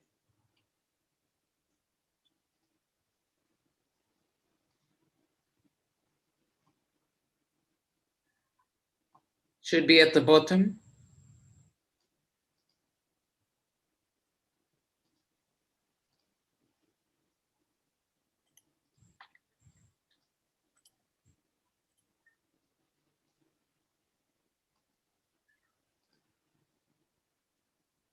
Perfect. Okay, yeah, so like I was saying, sorry about that. When I talk about East Africa, we are really going to be talking about Eastern Africa, which includes not just the ESC, but also the Horn of Africa, as well as DRC. And I'm going to be going through the current economic situation, the investment flows, and then the opportunities and the risks. So starting with, Sub-Saharan Africa, just to give us a general picture of where we are, at. I'm going to be using the latest IMF figures. So Sub-Saharan Africa has really had a troubled year. And, like you may know already, it's partly because of the coronavirus pandemic. And the continent's economy, the region's economy, that is Sub-Saharan Africa, is actually estimated to have contracted by about 3% in 2020. That's by the IMF. And the situation is still going to remain quite bleak in 2021. And this is largely really because of the pandemic, and it has affected all countries across the region. It has worst hit the tourism-dependent economies. For instance, Seychelles and Mauritius are estimated to have contracted at an average of about 17%. It has also hit, the resource-dependent economies like Nigeria because of oil. As some of you might be aware, for the first time in history, we had, negative oil prices, which means that refineries were actually paying people to take away their oil because they did not have any more space to keep the oil. And some of the other commodity-dependent economies, like South Africa and DRC, which rely on metal, were also hit. Some of the other diversified economies, like the Ivory Coast, Rwanda, Kenya, Ethiopia, were hit, but they were spared contraction, partly because they were coming from a very high base. I mean, a country like Ethiopia was growing at about 9%. Rwanda was growing at around, the same. So they remained positive, which means they estimated to continue growing, in 2020 and even grow a little bit more in 2021. But of course, the situation would have been completely different had it not been for the pandemic. Uganda is also estimated to contract. We just had the latest release from the Central Bank of Uganda, saying that the economy is performing a little bit better than projected, but it might still marginally contract, by about 1%, although the IMF says 0.3%. And again, this is really, because of the pandemic. And on East Africa as a whole, primarily East Africa has been one of the high growth regions, or the biggest high growth region across the continent, with economies, like I said already, Ethiopia and Rwanda growing at above 9%. Although the way the sub-Saharan African economy is structured is such that Nigeria and South Africa really ultimately drive the region's growth, because together those two economies make up about half of the economic output across the sub-Saharan Africa region. So whatever happens to them has a direct impact on the regional growth. If I can share my other slide on investments, and I really wanted to show this one because it also speaks to, or rather it's reflected, in the GDP growth. Professor Ken already talked about GDP growth, when he was making his presentation. We should not only just look at those numbers, but also the other numbers that matter, and the investment inflows, are some of those numbers that matter. And if you look at this graph, I've just picked out some of the key economies, not just in East Africa, but across Africa, including Egypt, which is taken as part of the MENA region. So growth in rather investment inflows as a whole in Africa actually declined, and we don't expect them, rather IMF does not, no, sorry, UNCTAD, these are UNCTAD estimates. They don't expect investment inflows to recover to the levels of before 2019, at least until 2020. So that's when we might see, these economies starting to have such investment flows as they used to have, before 2019. So if you look at, the numbers, in the whole region, investment flows were hit, except for Egypt, which had an increase in investment flows of about, let me just give you the actual figure. Actually, Egypt's inflows increased by 11% to 9 billion. It was really the only positive performer in Africa. In Sub-Saharan Africa, South Africa also increased, but it was really mainly trade amongst companies. So that's a little bit different. But if we are comparing apples with apples, if you look at West Africa, investment inflows increased by 21% to $11 billion. And that is partly because of, the oil prices that went down and, cut back the reforms that Nigeria was trying to do in, streamlining its oil business and bringing in laws that would essentially, unleash investment in their sectors in the realms of billions of dollars, and that did not happen. So it affected West Africa generally, and like I already said, investment inflows went down by about 21%. In East Africa, investment inflows went down by 9%, particularly, so in the whole of Eastern Africa, they went down by 9% to about $7.2 billion. Ethiopia, they went down by about a fourth to $2.5 billion. In Kenya, investment inflows went down by a whole 18% to $1.3 billion. And this is from the year earlier. In Central Africa, which is of interest, of course, because of the DRC being part of the Nile Basin Initiative, investment inflows went down by 7% to about $8.7 billion. And, DRC, they went down by about 9% to $1.5 billion. Yeah, so this, again, like I said, is partly again because of the pandemic. The pandemic has really affected, investment inflows across the world, and Africa has not been an exception. So if I can go ahead and look at some of the opportunities that we have, our regional cooperation, like the other speakers have already said.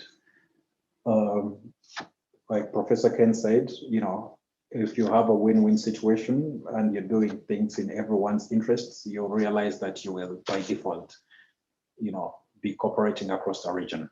And we have examples, to show that, at least from our reporting at Bloomberg, where projects have really raked in a lot of investment, to leverage, the markets.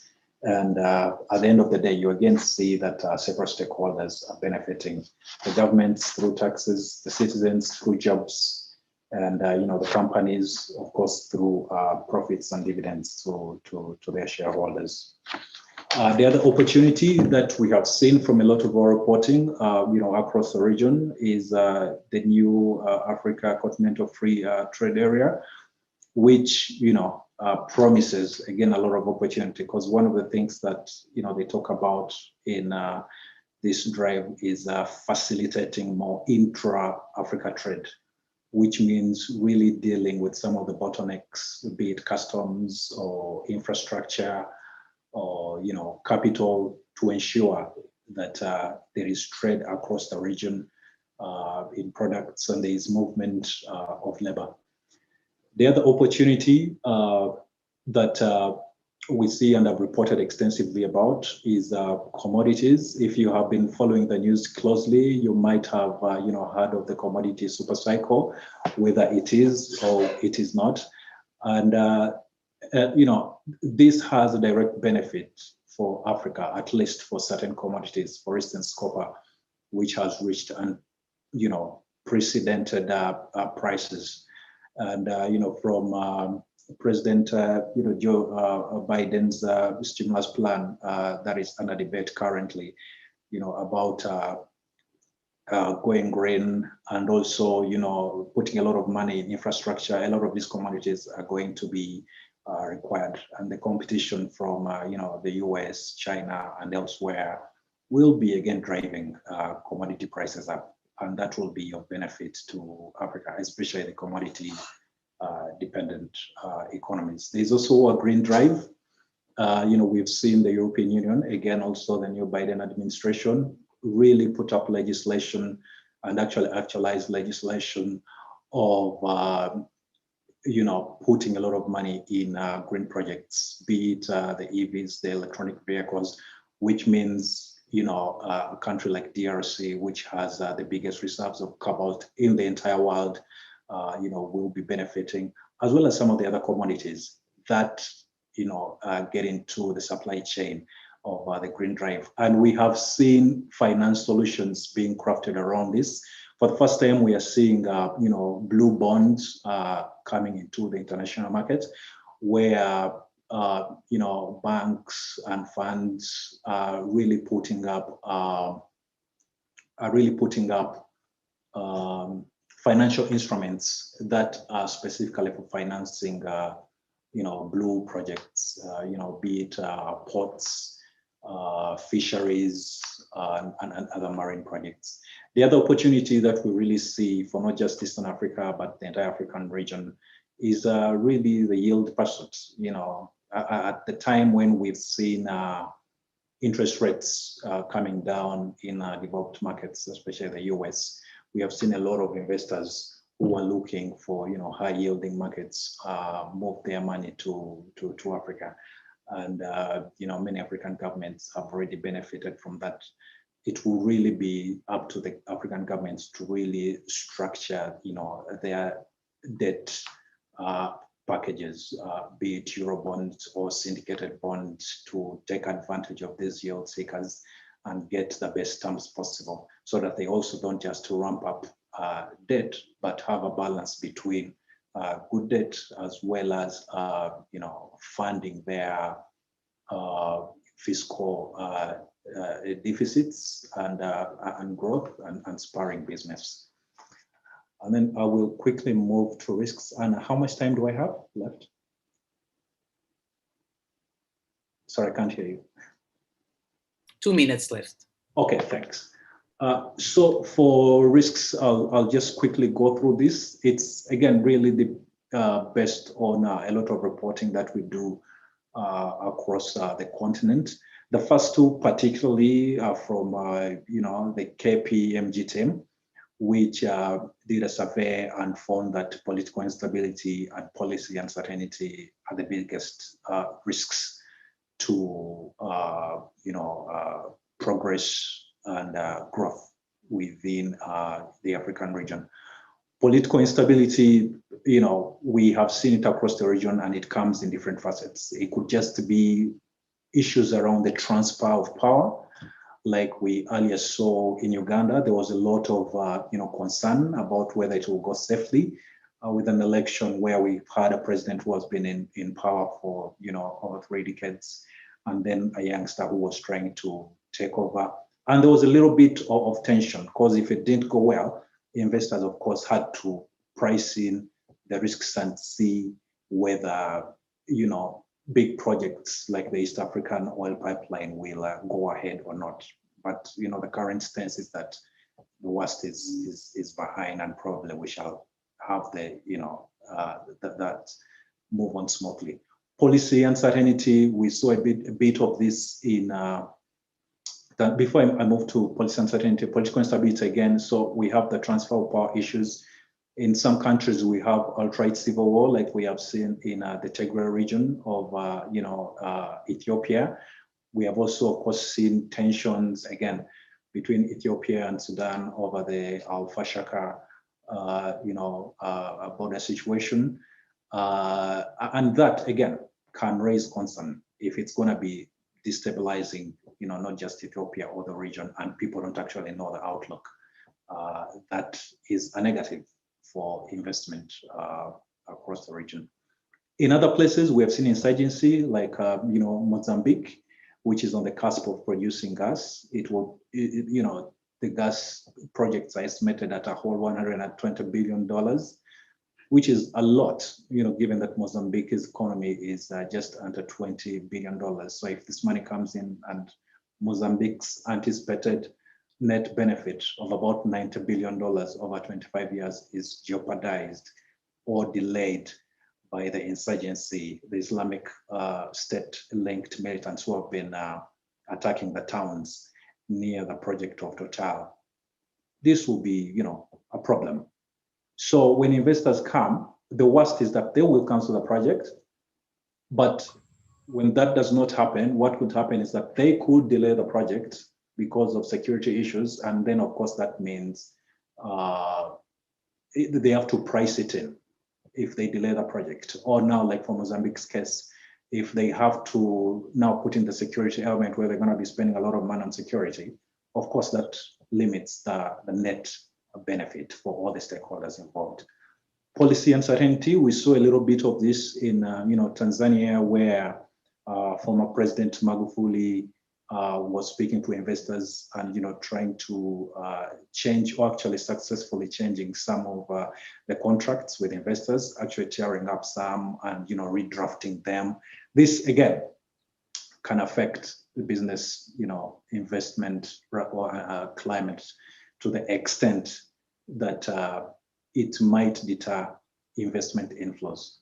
The other big one, of course, is the pandemic. It's a risk because it's still an ongoing story. Actually, for us, it's one of the biggest stories we're going to be telling 1 minute this year. left. 1 minute left. Okay, it's one of the biggest stories we're going to be, telling this year, because there's consensus that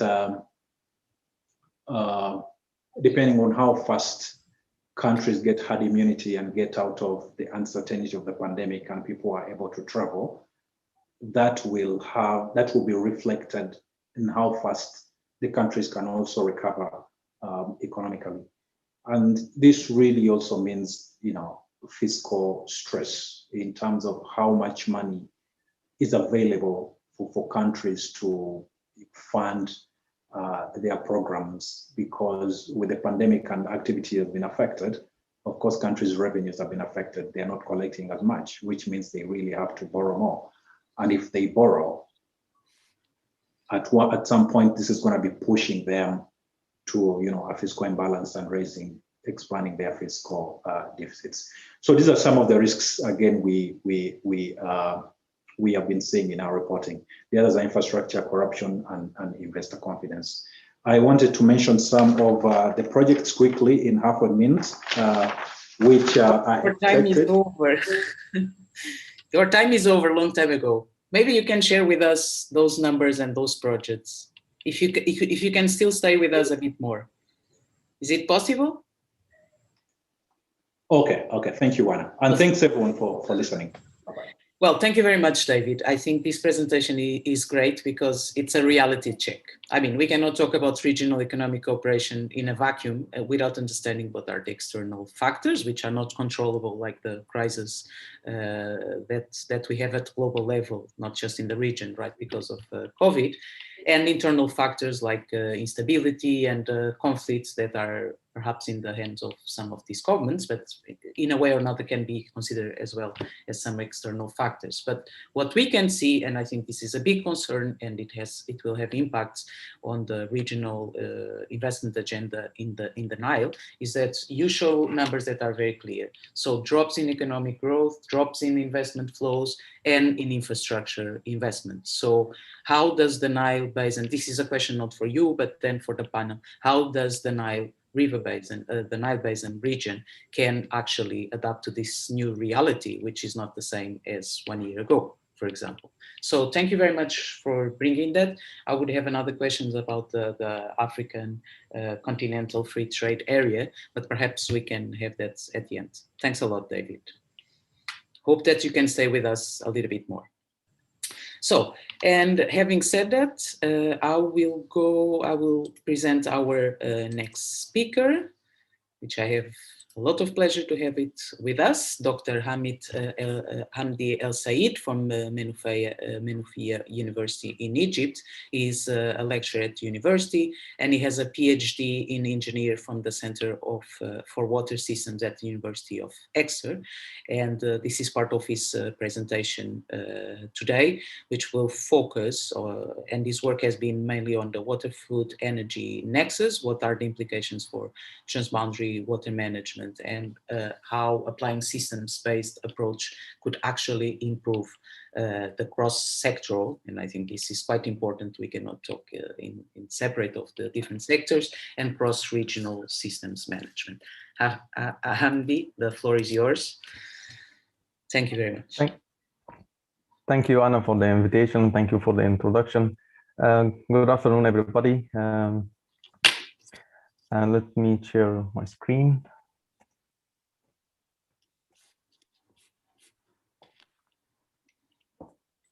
Okay, so I'm gonna talk about towards a water, food, energy nexus approach in transboundary river basins, and what needs to be in place.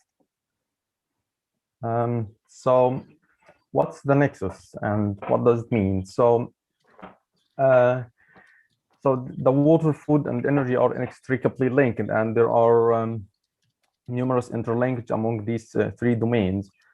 For example, for food production, water and energy are resource inputs for this process. Where with the population growth, economic development, climate change, urbanization, this increases the pressure on the resources.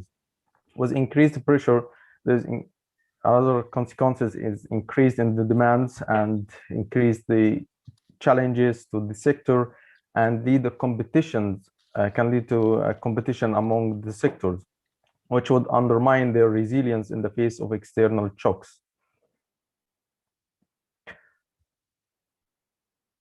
Can you hear me? Yes, we can. Well, okay. So the nexus is a holistic approach that considers the three domains equally and recognize the mutual interdependencies between the sectors. It focuses on the overall system rather than the individual sectors. And here is the added value of the nexus. Rather than focusing on individual objectives of one sector, it considers the whole sector in an integrated way. Therefore, the nexus is transparent framework with this consideration of the three sectors. It has the ability to detect the trade-off and to build synergies, as well as improve the governance across the sector. But from all, the nexus is complex. And what's more, in the transboundary context, the nexus is particularly challenging because the intersector complexity and the impacts occur on large scale and may cross borders.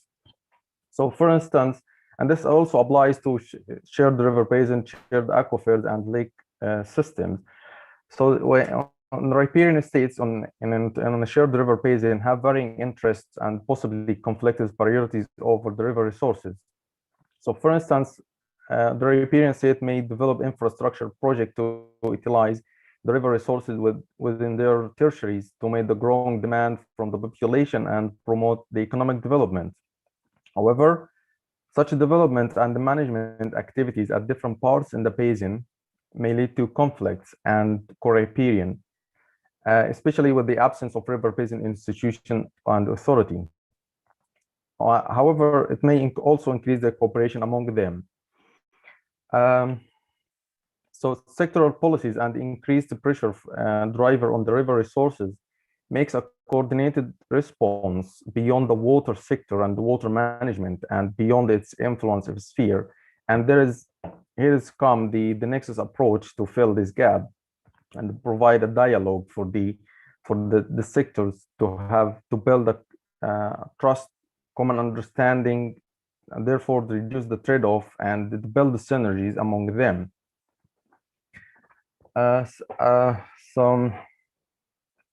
Also, it can identify the trade-off among the competing riparian stakeholders for water, food, and energy resources, and to promote understanding of shared benefits across sectoral developments in the basin. So, for example, if we are talking about large infrastructures like a reservoir for hydropower generation or a multi-purpose dam, it might offer wide-ranging synergetic impacts like hydropower generation for the population, provide storage, and provide water supply. However, it may have negative impacts on downstream users and ecosystems. And rather than, here is the nexus, is rather than focusing on the hydropower, we may consider other energy resources, and this in line with the hydropower, so it can reduce the trade-off and build the synergies from this connection. And the same goes to the food sector, where the irrigated agriculture, for example, is mainly considered a policy for improving the food security and the nutrition for meeting the demands of the population. However, this option might be limited, as well as it might limit the water availability in the basin. For example, we have this example in the Nile basin. As we see from the reported literature, the rainfall is dominant in the basin.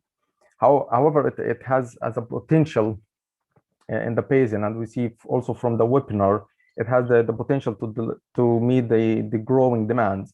And here we can direct the investment rather than focusing only on the irrigated agriculture. So we may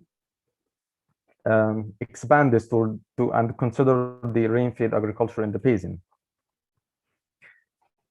So the nexus can be considered as an analytical tool where qualitative and qualitative assessment can be conducted to investigate and gain a better understanding for the linkage and therefore inform better decision making. Also, it can consider as a governance framework where the nexus leverage the cross-sector interdependencies to promote policy coherence and improve the sustainability.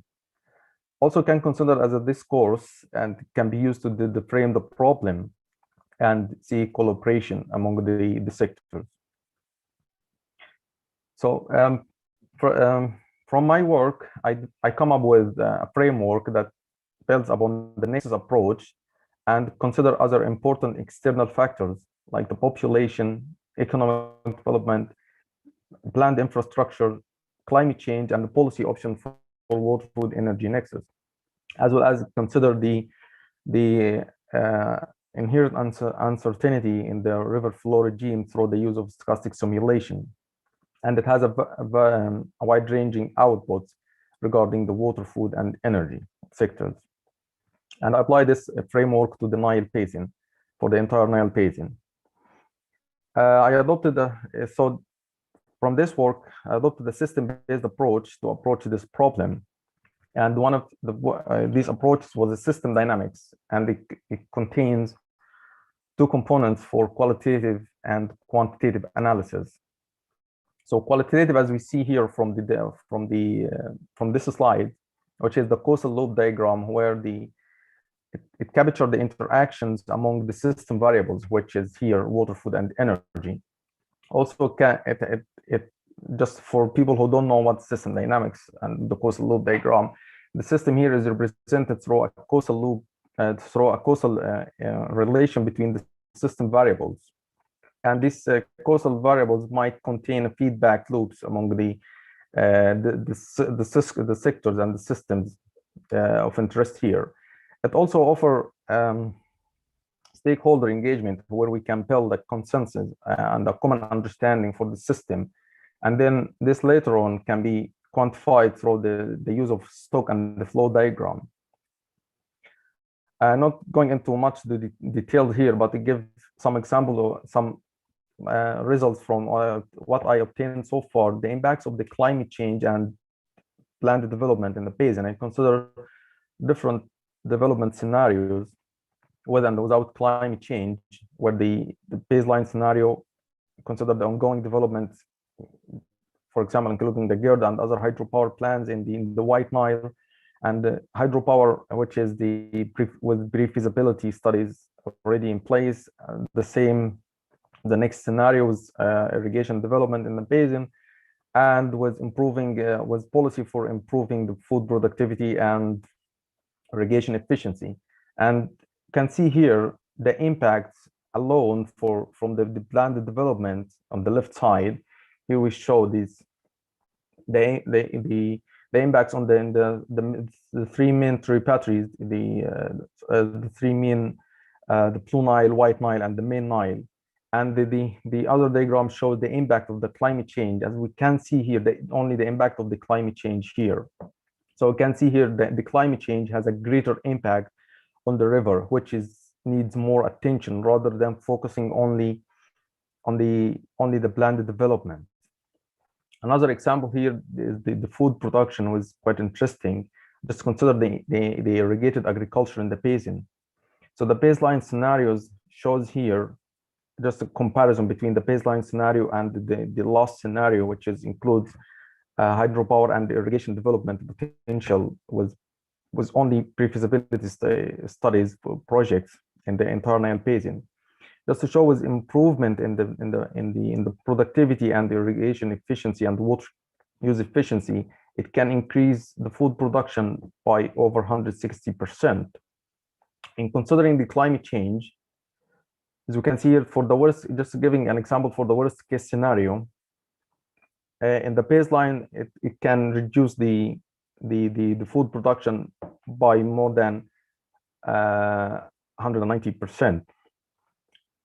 While in considering with this planned development in the basin, with the worst case scenario and the improved development, it shows that we reach here an equal food production for the case of no climate change, which stresses the need that we can focus on the improving the productivity of the irrigated agriculture in the face of the climate change. So my key message here is that the nexus approach is relevant for transboundary settings. So the shift for nexus thinking had the potential to build common understanding among different stakeholder sectors and regions.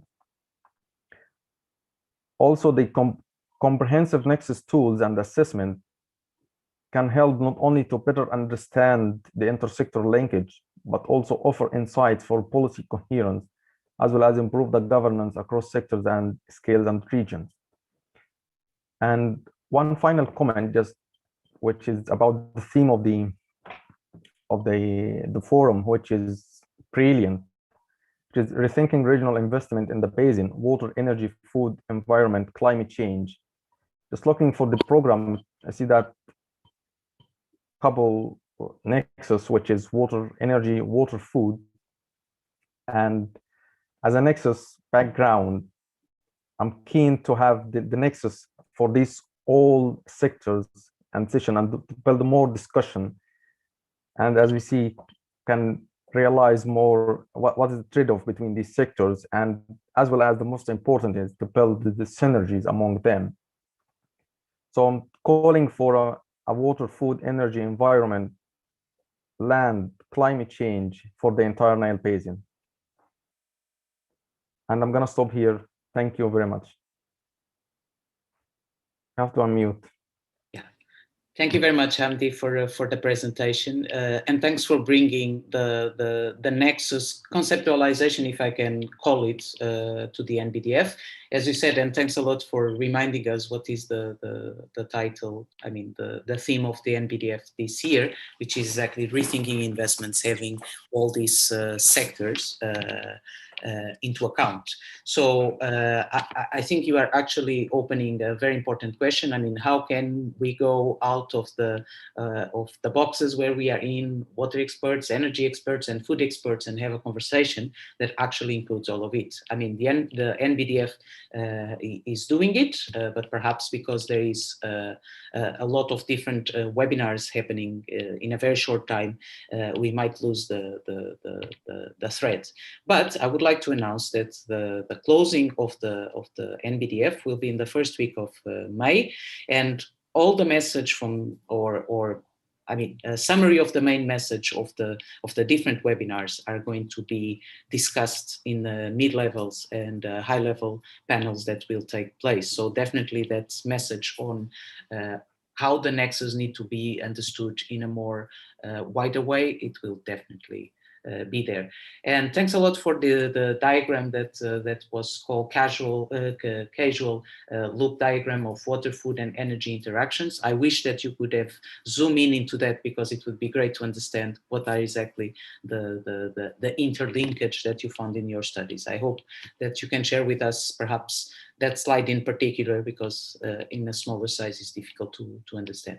Thanks a lot, and thanks a lot as well for respecting the time, and stay with us. We will have perhaps a shorter panel than we were expecting, but as I think the presentations build into another, I think we actually are having a panel discussion already. Thanks a lot. And I would like to present our last but not the least speaker. I'm going to share my screen again. Okay, thanks Zerubbabel, first of all, for not minding that David would come first. You will have the right to your time anyway. Can you see my screen? Yes, let me put it. Yes. So Zerubbabel, sorry, and there is a little spelling mistake there. Getashu Tefara from the University of Nairobi is a PhD candidate on energy, regional cooperation, and sustainable development. He's a PhD ongoing. I happen to be lucky to know a bit more about it, and I think it's actually very, very needed in terms of the discussion for investments in the region, in particular in the energy sector that you are going to talk about a little bit more in detail. Zerubbabel works in the field of environmental and water diplomacy with a particular focus on the role of energy. And I would like to put the three words together: production, trade, and power pools. Thank you very much for joining us. It's a pleasure, and the floor is yours.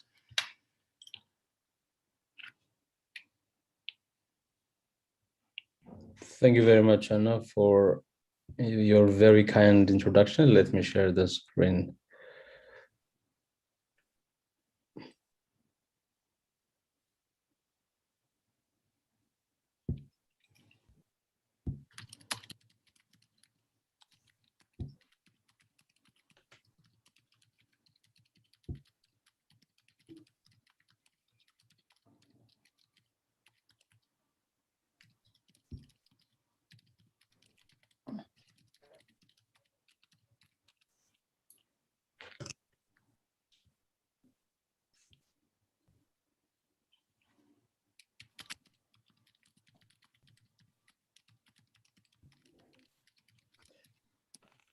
All right, thank you very much. And I'll be speaking on regional and institutional approach to sustainable development.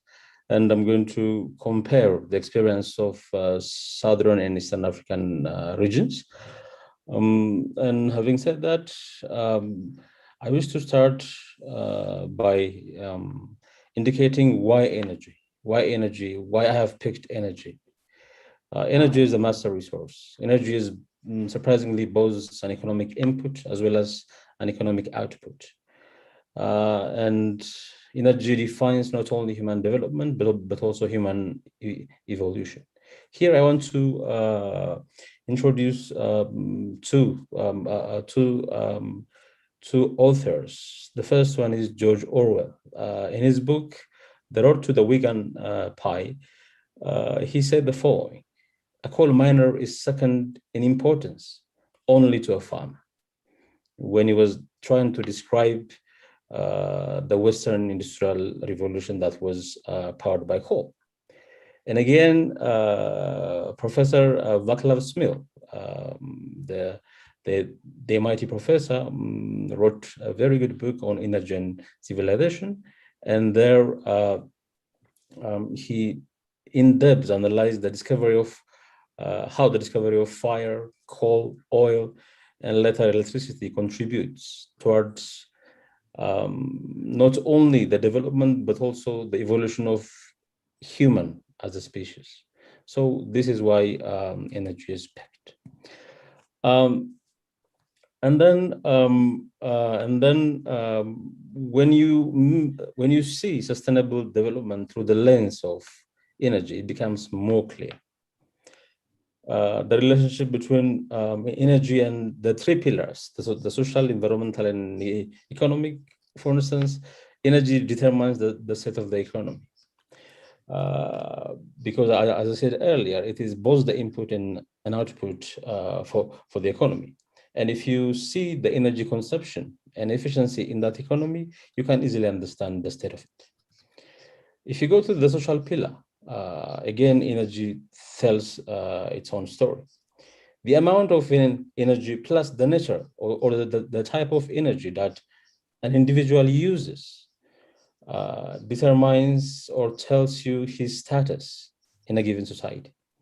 Earlier, Professor Ken was describing about the energy used in using like several sections of the society. So if you consider the rural versus the urban, if you consider like the energy used in our urban slums and the energy used in suburbs, you can see how energy and the social pillar of sustainable development are linked. And again, if you consider the environmental pillar of sustainable development, energy also has a story to tell, because energy has always been the elephant in the room in environmental negotiations because of its direct impact on the environment. So this is why energy is considered as an enabler towards the achievement or attainment of sustainable development goals.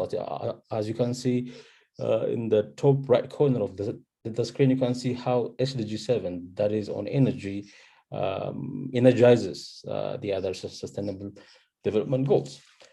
Having said that, putting all this into perspective, the two pictures that you can see simply let's just consider the life of an average African woman, like a daily life. She wakes up early in the morning to fetch water and firewood, and return back home and use the firewood to cook for the family. And imagine the indoor pollution that she's subjected to. So this simply tells a story about gender, health, economic, and environment stories or aspects in Africa. So in general, this is how energy and sustainable development are interlinked. From the state of sustainable development in Africa, if you come to the state of energy in Africa, Africa is rich in terms of its energy potential. Africa has, for instance, 7% of oil, 13% of gas, 20% of uranium, 40% of manganese, and 12% of hydro reserves of the world. and the geothermal potential of the Eastern African, the Great East African Rift Valley, as well as the solar and wind potential is enormous. But as you can see from the right side of the screen, Africa is energy poor. Still, there are more than 600 million Africans that lack access to electricity. And this figure is a bit painful when you consider that more than 75% of the world population living without access to energy or electricity reside in Africa. So this is the state of energy in Africa. Having said that, but Africa has pursued a number of mechanisms, regional ones. For instance, we have 5 regional power pools that are established in Africa. And then, if you consider, for instance, the state of energy trade in Africa, it can be dated back to the 1950s, even well before the establishment of the Organization for African Unity. So, energy cooperation, energy trade has been there in Africa. The DRC, Zambia, the Uganda, Kenya, and the Ghana, Benin, Ivory Coast energy trade lines have been there for quite a while. But such energy trading mechanisms were bilateral and were somehow dependent on hydro. So, so the dependence on hydro has created a number of energy crises. In all parts of Africa, in the West and in the South. In the South, especially the energy crisis in the 90s, in the early 90s, has led to the creation of the South African Power Pool. As one of its objectives in the 90s, before the establishment of the South African Power Pool, the Southern energy system is dominated by hydro. So the energy crisis made them think that it's time to think about energy mix, and to do so, they think that they need to do something about mixing the hydro-rich north and the thermal-rich south. So to do that, regionally thinking, they came up with the South African Power Pool, and then and the South happens to be not only the pioneers but also the champions of institutionalized energy development and trade in Africa. Having said that, we have these 2 pictures will tell a story about the East and the South. In Southern Africa, like the yellow, the one that is labeled in yellow, represents the South African Power Pool, and also it overlaps with the South African Development Corporation. There is a good overlap, almost perfect overlap between SAP members and SADC members, and it has contributed positively towards the development of institutionalized regional energy trade in Southern Africa. But if you consider, for instance, the South African Power Pool, you can see over here we have 2 countries belong to the Arab Maghreb Union. We have the IGAD region here. We have the EAC here, and then we have also SADC members. So this creates some sort of a problem, but we cannot say it is the problem. If you consider the success stories in Southern Africa, now 9 out of 12 countries are connected. I think only Angola, Malawi, and Tanzania are not connected. The energy mix is on the rise. Like if you consider like a 10 or 15 year span, you see you see, for instance, 15 years back, the contribution of coal was close to 80%. But now if you consider the contribution of coal to the energy mix in Southern Africa is close to 60. So you can see how the energy mix is on the rise. They're also moving from energy cooperation to energy competition. What does this mean?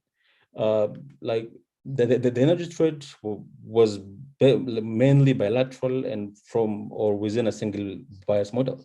But nowadays, they're introducing the day-ahead, the months-ahead market and encouraging energy competition. So that is also contributing towards playing the affordability card of energy in Southern Africa. And if you consider the South, they have championed the regional approach. not only to trade, but also to project identification, planning, financing, and implementation. They have a specific institution, the Project Implementation Unit, that considers regional projects. And I think this goes well with what Anna was speaking earlier about the multi-purpose projects.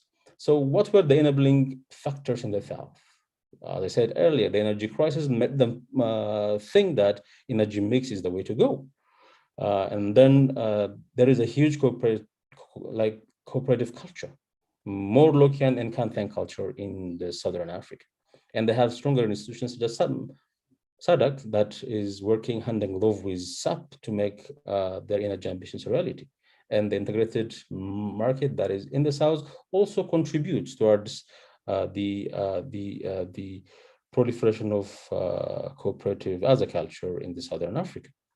So are these, and before I go to the next slide, I wish to speak on, for instance, the role of this regional mechanism in the South, the real success stories. If you consider access to energy, 15 years back, like 6 million people had access to electricity in the South. Now that number has gone up to 31 million people. I have also indicated that coal used to be like cover 80%. Now it covers only 60%. And if you consider the investment savings, the regional approach in Southern Africa, like will in 25 years, will make them save closer to 45 billion USD. Therefore, regional approach is a way to go, and it has proved right in Southern Africa. So can we replicate this in the Eastern Africa and in the water sector? Why not? As long as we embrace regional approach, as long as we embrace cooperation, and we believe, or we maintain our belief in institutions, it is possible to replicate in Eastern Africa as well as in the water sector. And in general, we need to encourage synergy. We need to encourage research. And Magdi was talking about the business as usual model has to go away. Yes, I subscribe to that thinking as well. We need to start talking about innovative solutions. I think this is the concept that was championed by the African Ministerial Conference on the Environment, the 16th that was held in 2016, I think in Gabon, Libreville. You can refer to the outcome document. There is already that thinking in Africa. Now, the African environmental issue, environmental energy, the African environmental thinking is led by innovative solutions, which is business, not business as usual. So we need to encourage new thinking. And the most important message that I wish to say at this point in time is we need to believe in institutions. We need to understand how these institutions work. And we need to make sure that we create institutions, we abide by the norms that we create there, we develop there, and then like at any point in time, we shouldn't express our dissatisfaction by leaving those institutions. We should remain in those institutions, and we should somehow contribute towards the bargaining process and the overall achievement of cooperation in our region. I thank you, Anna. Thank you very much for this great presentation. I mean, first of all, because you zoom out, I mean, we looking at the African continent and knowing that the Eastern Nile power pool or an extension of it, it's not the only kid in the block. And thanks for bringing the South African example, because I guess that there is a lot to learn from that, as it's the most consistent one. And I think your last message is actually a very, very good message. And throughout all these presentations, that we need to believe in the institutions. In particular, if the countries were the ones that wanted the institutions that sign and endorse it. So that means political commitment to already exist instead of constantly being revamping institutions or creating new ones to replace. And I think this is a very good message for the NBI. The NBI is an institution that has been operating for 21 years now, and that's a lot agree that is the right place to have such conversations, but there is cross-institutional dialogue that is needed with EAPP and perhaps even others. I would have a question, by the way. I have very bad news, is that we don't have time for a panel because I was not a very good time manager, but I think the session was excellent and we have all your inputs, and I didn't want to cut when you had so many messages and short and concise to deliver. I can say that most of these political message, why not? I mean, we are talking about politics, will be put in a paper, and that we will bring it to the mid-level and high-level panels in May. So thanks a lot for this presentation, and I wish that we would have 2 more hours to go through all the questions that it had. Sorry, I didn't check recently, but if there is a particular question for you, you still have time to reply. I would like to ask Sarabeb, who has been responsible for capturing the main message from these presentations. I know that is not a very easy job, but Sarah, you have a couple of minutes before closing the session. Thank you very much, Anna. So actually, yes, I've been asked to summarize the session, which was not an easy task, quite a lot of complex topics that we touched on today. There will be a report uploaded onto the NBDF website after we've sort of cross-checked and refined the key messages a bit. But yes, let me go through what I've noted down. We started off with 2 really interesting keynote presentations. One on the win-win possibilities from regional multi-sector cooperation. And the need for trust. So here, Professor Strepek told us about how economic welfare is defined as a lot more than purely GDP, that it also includes natural, produced or built and human capital, all of which require investment and attention. And that investment in water security has been shown empirically to directly enhance countries' economic growth. And that economic models have also shown the tangible and significant economic benefits of cooperation in the field of water security. He also showed us models for the, told us that models for the Gerd show that there are many opportunities for benefits for both Ethiopia and Egypt, but that they must be actively shared, same as risks and costs having a need to be shared. The second keynote presentation by Dr. Sally Farid was on economic relations between Egypt and the Nile Basin. So here we saw that the economies of Egypt and other Nile Basin countries are already interlinked through trade relations, but that there's a heavy imbalance so far. So Egypt exporting to other countries with hardly any imports in return. And that there is a potential for increased and more balanced trade, a significant potential there.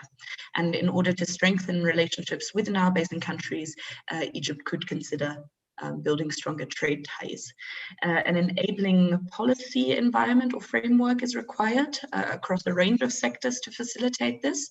And there was also mention of navigation being one aspect that would require further investment and attention.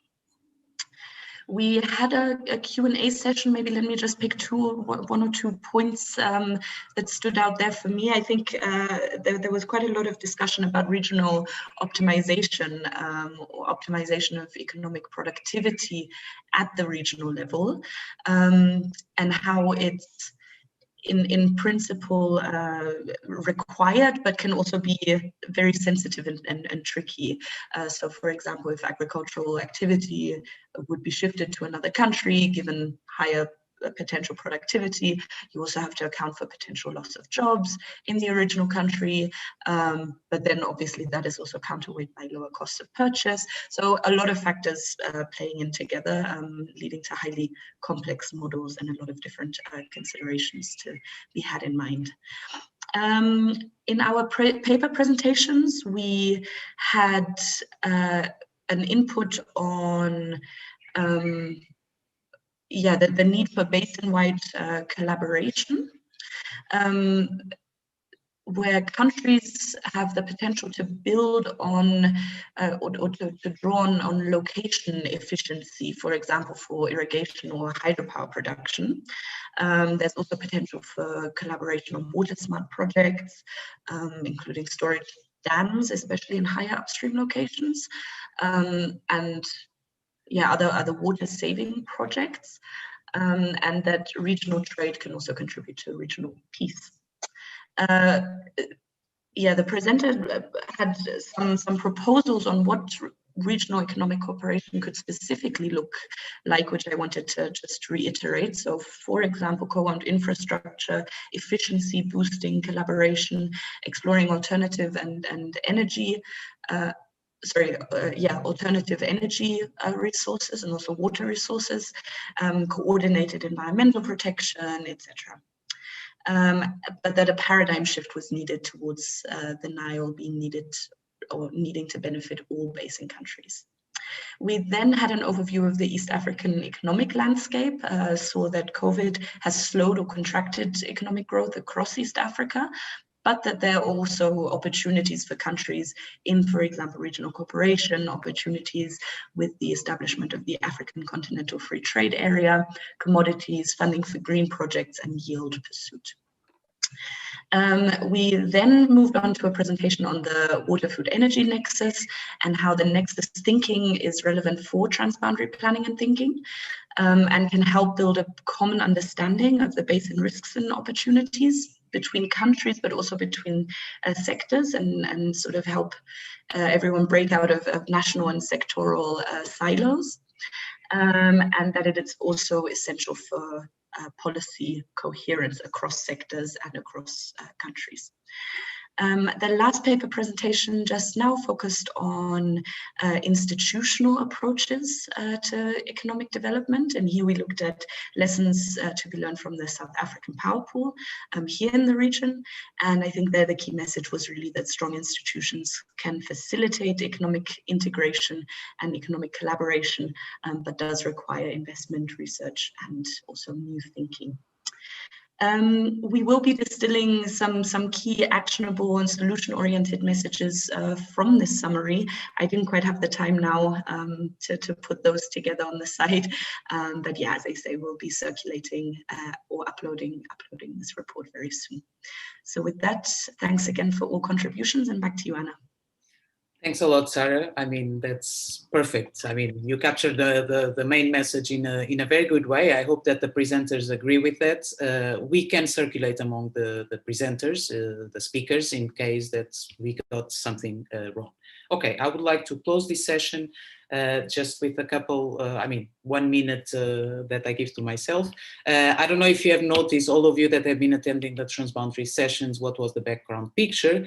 Nobody asked, so I'm going to say that is the bridge in the Abai Gorge in the Blue Nile. And I think bridges are really very good examples of what we need to think or to have as a background of our thinking. And I think in this webinar, exactly like if it was in the other ones, I could see a lot of bridges. First of all, between disciplines, I mean, we had economists here, engineers, economists, political scientists, and I think this is clear that this conversation has to take place, and it happened in a very good manner here.